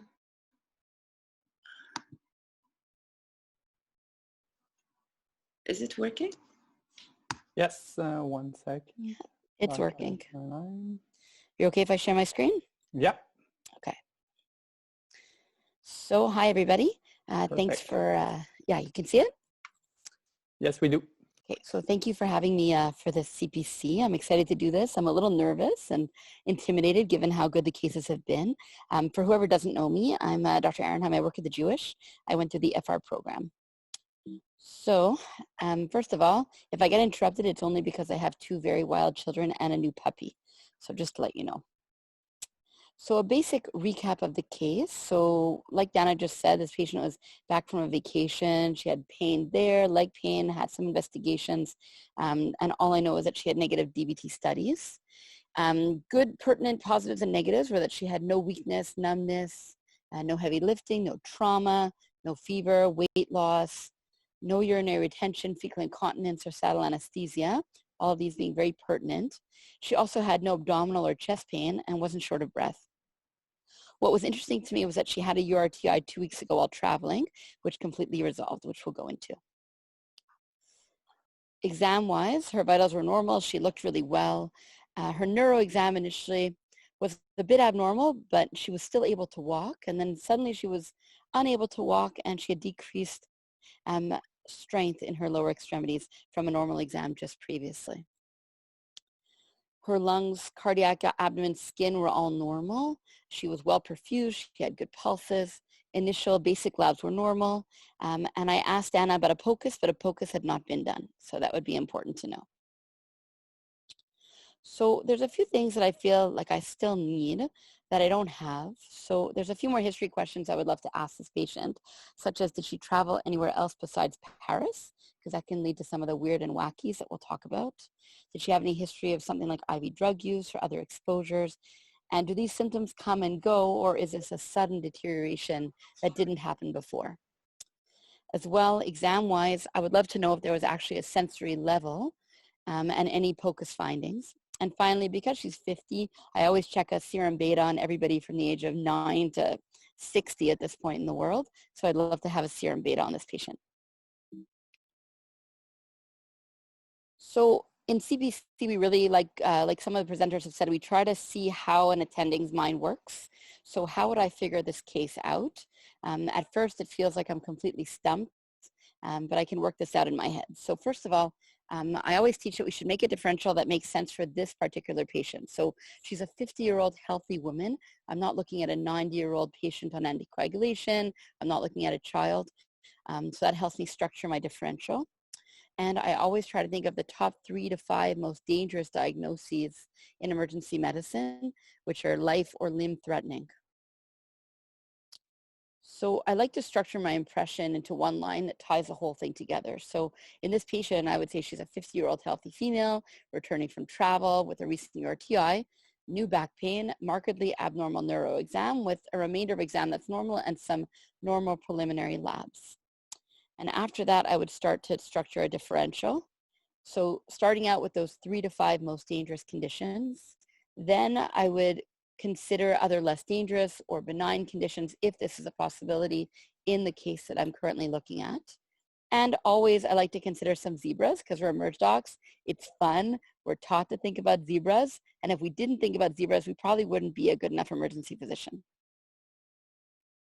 So my plan, what I would do would be to order appropriate investigations, which would be specifically targeted to the differentials that I'm looking to rule out, and try to rule out my most dangerous diagnoses first, worry about the rest later.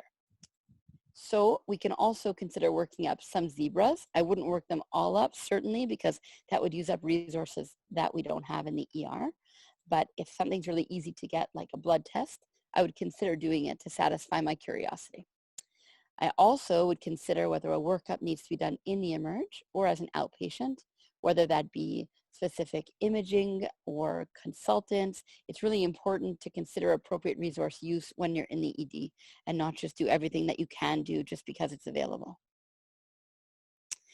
Big caveat, I'm going to assume that all this is prior to COVID because as we know, COVID can present as anything and I'm so sick of talking about it.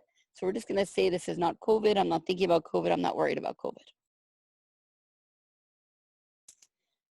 So my initial differential, and this is without having a POCUS to rule in or rule out aortic dissection. Aortic dissection was my #1 differential when I first started hearing about this case. And we'll talk about that a bit more. As well, obviously, cauda equina or cord compression due to a lesion, a disc herniation, anything can certainly present this way. And then there's other things like Guillain-Barré, transverse myelitis, and things like spinal epidural abscess or hematoma are important to consider. So let's talk about aortic dissection for a minute. So aortic dissection, classically we think about aortic dissection, a patient comes in, they're screaming in pain, they're holding their belly, they're describing a ripping or tearing sensation in the chest or the abdomen, they're grossly hemodynamically unstable, they're rushed to resus, you put your probe down, and there you see it. But dissection, as we know, can present like anything, especially a thoracic aortic dissection, can present with anything from dental pain, facial abnormalities, who knows, it's such a zebra, well, not really a zebra, but it can present anyway. So aortic dissection can certainly present with back pain, and we've definitely seen this. It can also present with neurologic findings, because rarely, in 4% of patients or less, according to UpToDate, it can cause spinal cord ischemia and spinal cord infarction. And both of these entities can present the same way as our patient is presenting. And certainly you can have radicular pain depending on where the infarction or the ischemia is. So my plan here with this patient initially would certainly be put my probe down on her immediately. My next differential in the most dangerous list would be cauda equina or cord compression, which could be caused by something like disc herniation, pathologic fracture, malignancy. I don't have a history of bowel or bladder dysfunction, but certainly earlier in a presentation of this, you may not have that. And you may also just not have a good history of it. You may have a patient who's just starting to notice some urinary changes and hasn't gotten to the point of stool incontinence.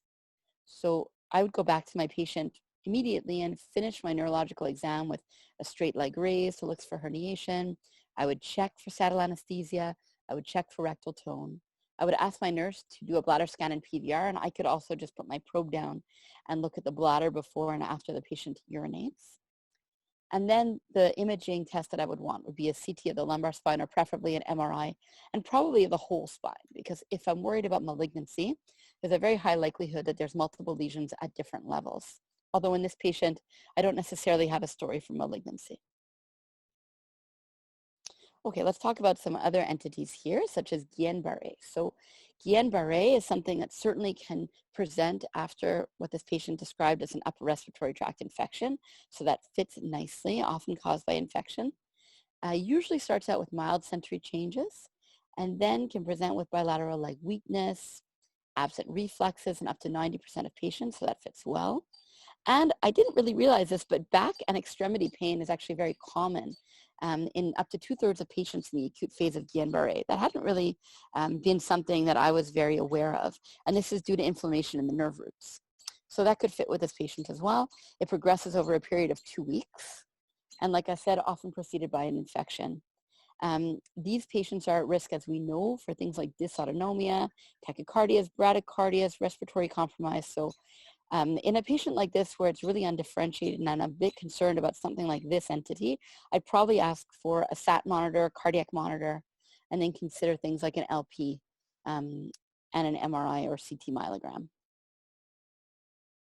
These are, by the way, the people who discovered Guillain-Barré, in case you never knew, because I never knew. And I'm not really sure why they left out poor Dr. Stroll, but these are Guillain-Barré and Stroll who discovered Guillain-Barré. So transverse myelitis, which was described by Dr. Bastain here, can also present similarly with sensory findings, weakness, and pain. And we do see this entity not infrequently. In the motor, it's a rapidly progressive paraparesis, which I'm not sure in this patient because I don't know exactly how her symptoms progressed in terms of her weakness. But sensory-wise, it certainly would fit with the pain and the dysesthesia. She doesn't have the bowel, bladder, or sexual dysfunction. At least we don't know. Maybe she does if we probed a little bit further with our history. Her findings are bilateral. And like I said earlier, I'd love to see if she has an identifiable sensory level. And again, transverse myelitis is definitely something that can be preceded by URTI. I just want to talk quickly about an imaging technique that we don't use very commonly, but that I think is useful to know about, CT myelography. So if you have a patient that you'd really like to get an MRI on, and they have a significant contraindication, whether it's really severe claustrophobia, whether they have a pacemaker, if they have something, an implanted device that cannot go in an MRI, you can consider a CT myelography for many of these conditions. It's an interventional study, so you'd have to speak to your interventionalist and you'd have to be at a center that could do this. And what it involves is a contrast injection into the subarachnoid space, guided by imaging, whether that's X-ray or CT, and then it's followed by a full CT to really identify what happens after the contrast injection. And as they're doing this, they can, under fluoroscopy, take CSF for interpretation, which would be very useful since most of these patients need a lumbar puncture in any case.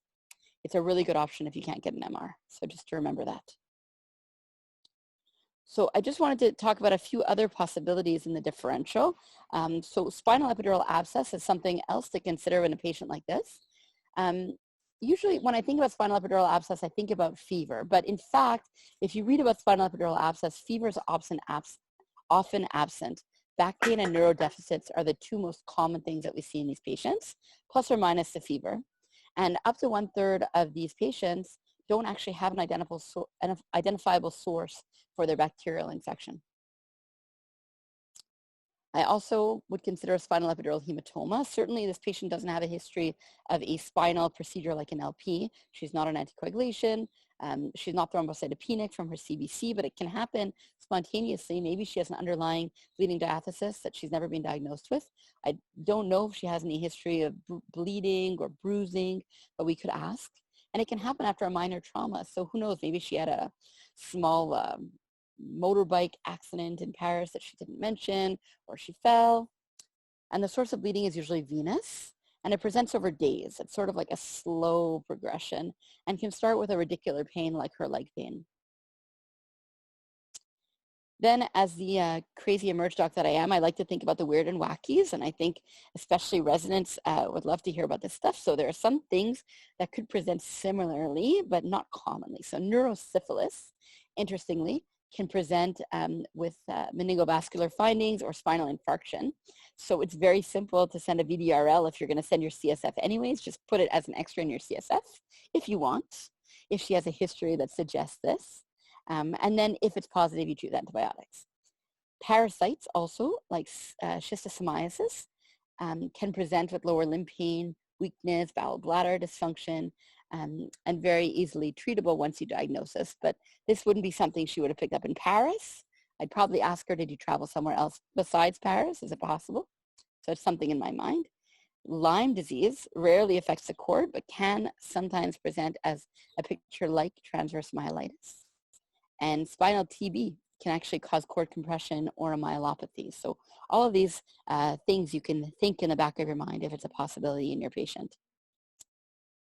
There's one zebra that we can very easily test for. It doesn't usually cause pain, but vitamin B12 deficiency can cause paresthesias, numbness, gait changes, abnormal reflexes, and your classic finding is a demyelination type of pattern with a progressive weakness, sometimes ataxia and paresthesias. And if you're going to do an MRI for other reasons, if you see a pattern that's called an inverted V-shaped pattern, that would suggest a vitamin B12 deficiency. Finally, some other cool stuff that can be travel related, maybe not in Paris.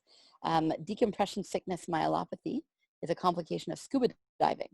So this has been postulated to be caused by gas that ends up in the venous plexi of the cord, or arterial emboli or bubbles in the nerve tissue, and can cause neurologic findings.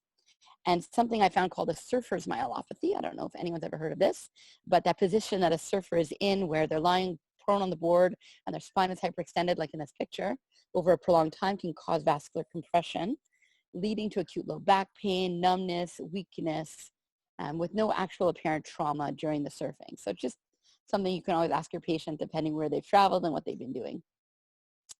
So finally, with this patient, other info I'd love to have would just be more of an extension on her travel history. So what did she do when she was traveling? Did she travel somewhere else besides Paris? What exposures did she have? Any sexual activity that might predispose her to certain infections? IV drug use, tattooing and acupuncture can predispose to epidural abscess. So also something I'd love to ask about. Finally, with what I know from this case, what Danah gave me and the format of the CPC, thinking about which way am I going to go in terms of final diagnosis. So essentially, I'm going to do a similar workup for all of these differentials. I'm going to probably get an MRI. The CT may be enough and it may not be. An MRI is likely going to give me a lot more information, plus or minus an LP, and then plus or minus a neuroconsult depending where I am. So my diagnosis, COVID, just kidding. Actually, I think it really could be something like Guillain-Barré. It's very possible, especially with the antecedent URTI. But then again, the URTI could be a red herring, and it could actually be an aortic dissection. So my number one step, step one, put that probe down and go from there. So thank you very much, and I look forward to hearing the outcome of the case. Very good. Thank you. Danah, you're back on. Amazing job, Dr. Sara, and a great review. I'll share my screen again. Sorry. Okay. So, as an amazing work, differentials, and you basically made it shorter for me as well, since your first diagnosis was like Guillain-Barré and the aortic dissection. That's a great differential. And the CT spine that we got the result of, it was normal, and a neurology was involved since the patient still has the weakness and the pain was very severe as well. So the next step was to do an LP, as you mentioned. So severe back pain and the Guillain-Barré syndrome, is it the cause for this patient? And the answer will be, for the LP was done and confirmed there was a Guillain-Barré syndrome because the results were elevated protein with a normal white blood cell count. So the patient was admitted to the hospital and was observed. She was started on IVIG and she was admitted under neurology basically. Thankfully, this patient did not need any intubation. There was no respiratory involvement, which was a good thing for that case. So I'm just going to give a brief review about Guillain-Barré syndrome. As you mentioned, it's an acute immune-mediated polyradicular neuropathy, and it's usually followed by either upper respiratory tract infection or gastrointestinal infection, and it has multiple, it is classified into multiple variants depending on the pathological and electrophysiological features of that disease. Some of them only sensory, and some of them have a neurology involvement as well, and some of them are very acute and progressive faster and involve the respiratory system as well. And it usually results from an immune response to a preceding infection that has a cross reaction to the peripheral nerves component because of molecular mimicry. And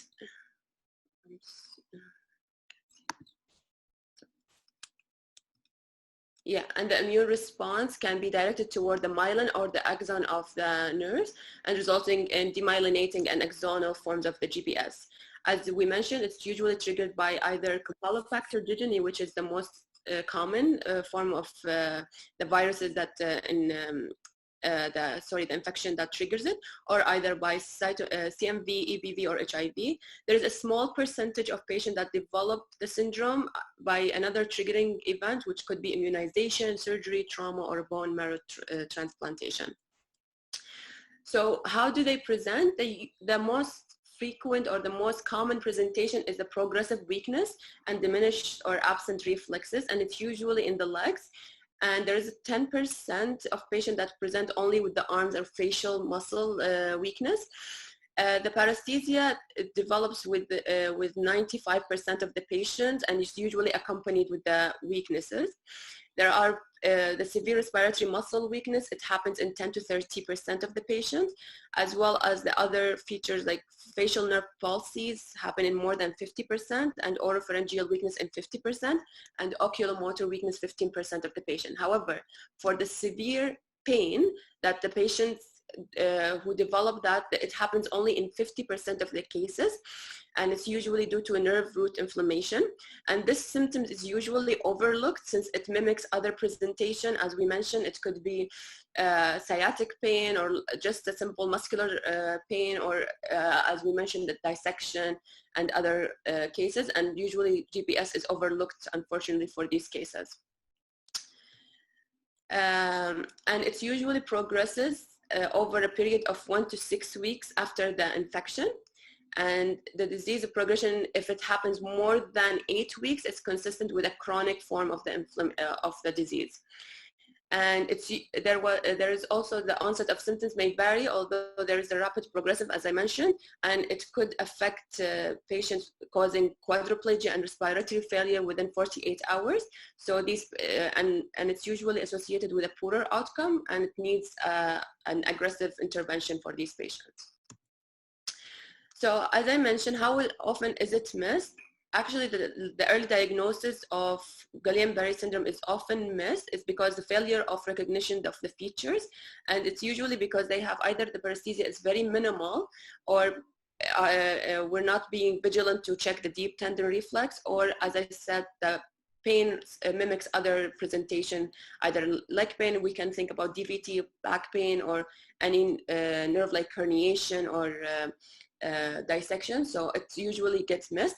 And there is a retrospective case series that revealed that only 25% of the cases were accurately diagnosed by the first visit, and usually they need a second visit to be correctly diagnosed as a Guillain-Barré syndrome. And that study was done in 2014. This is a short summary of the presentation. I thought that picture looked cool and the patient was like freaking out a bit, but yeah.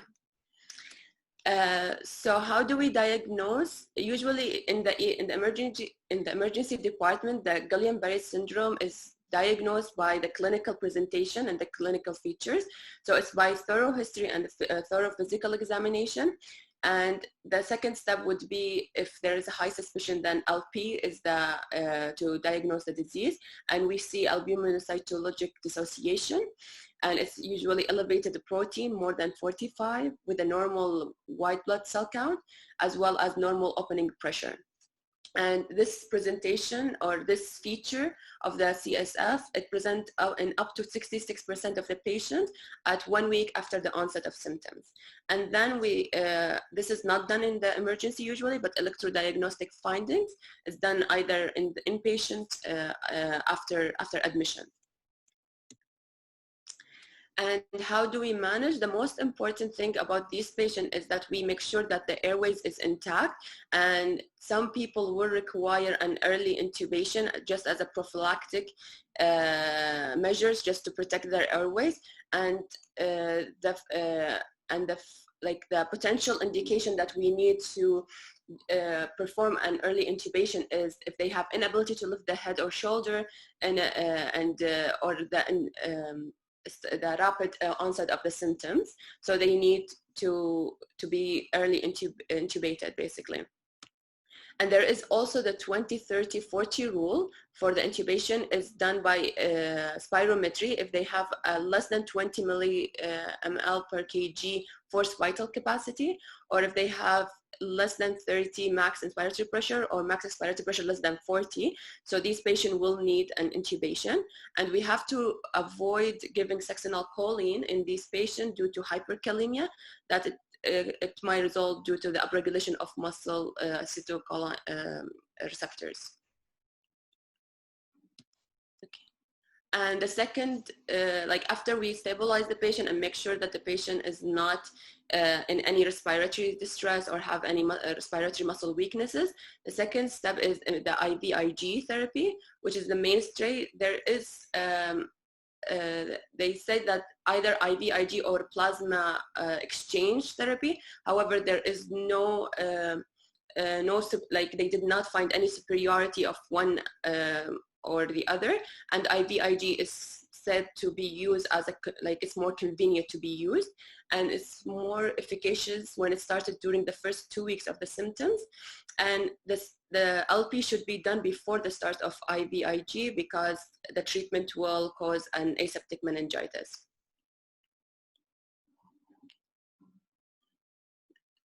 So yeah, and as I mentioned, this is a summary of the, like, to take a full history, to do the labs and do CT, do the lumbar puncture. If we diagnose if the GPS patient should be under vigilant monitoring, they should be on cardiac monitoring, they should be assessed regularly, and patients should be admitted under the ICU or under internal medicine, and the treatment should be started as soon as possible. So the take-home message is, this is a typical, the typical clinical features of Guillain-Barré include progressive weakness and it's weakness of bilateral lower limb weakness and absent reflexes and decreased sensation.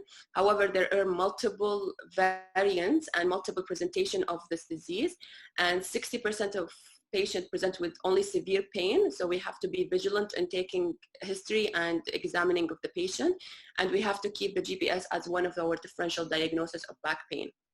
And the management is admission and IVIG or plasmapheresis for the patient, and yeah, and we have to keep monitoring them closely. It's Christine. Sorry.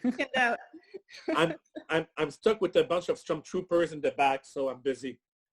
All right, you saved the planet, and I will make a few comments. And I'd like to start by saying that really the winners of this year's CPC are all of those of us in the audience who got to listen to some fascinating cases. I was watching a little bit the chat on the side. I think people really, really love this format of learning, of presentation. It's very high yield. It gives us a good opportunity to really think about our clinical reasoning and sort of see inside the minds of some, you know, spectacular and very experienced physicians. So I'm just going to say a couple of words about each group, starting at the beginning with Estebrac and Caroline. I thought your case was really extraordinary and kind of kept us on the edge of our seats. There was a beautiful narrative to the way that you let the story unfold, pushing us one way and then the other, and really giving us a lot to think about. And I love the way that both of you really peppered your whole story with little really, really useful clinical teaching pearls all the way through. And your slides were just beautifully designed. So that was great. Moving on to the next case, which was Sophie and Laurie, another fascinating case. Laurie, I have to say, I really appreciated your pictures of the scared kitten, because it's nice, I think, as staff, especially sort of superhero staff like yourself, to acknowledge that we do have that sort of heart-stopping feeling when we see patients with these incredibly serious presentations. And I think that just your reminder that it's important, even in the critically ill patient, to stop and think and gather your thoughts before rushing ahead was a really, really good reminder. And Sophie, you taught me a word I've never heard before, which was cecity. So I learned that that means blindness. Thank you for that. Jake and Will's case. Wow, okay. I don't know how much time you had, Will, for this case. It was certainly a doozy, very hard case. I think we all agreed it was probably the most complicated one.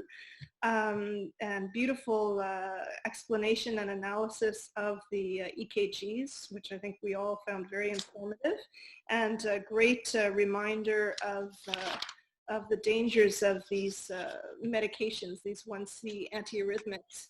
Jake, I really appreciated all the learning points that you highlighted about managing cases in geriatric patients, and in particular with respect to the polypharmacy and the importance of getting an accurate list of medications. Fahd and Antony. So here we had the very, very slick visuals, courtesy of Antony. Very impressive. You really presented a lot of info to us, Antony, very quickly, of a fascinating case, and it was a great reminder of a presentation that we all read about and don't often see. Very nicely illustrated in terms of understanding exactly what it looks like. I think it was one of the more straightforward cases, though, once you understand that what you're seeing is internuclear ophthalmoplegia, but a very, very nice reminder. And Fahd, a very nice approach to diplopia was expressed at the end. And finally, Danah and Sara, the case of the back pain as a presentation of GBS. That was news for me. I also didn't know that GBS could present with pain as a prominent symptom. I certainly thought initially it was going to be an aortic dissection, like you mentioned. So there was a great review of the idea that you want to make your differential diagnosis make sense for your particular patient. And I liked the fact that you gave us permission to have fun a little bit with these cases and look for zebras without, at the same time, overusing our resources, which was a very good take-home point. And Danah, you gave a really nice little review of the importance of thinking about respiratory failure and testing for it very specifically in these patients. So great job, everybody. It was a very, very tight race, and in the end, we were in agreement, but I have to say the difference between each team was very, very small. So I will announce that our second place winners were Jake and Will. So congratulations to you. And our first place winners were Estebrac and Caroline. Bravo. Yay. I don't know what the prizes are. I think maybe Xavier can inform.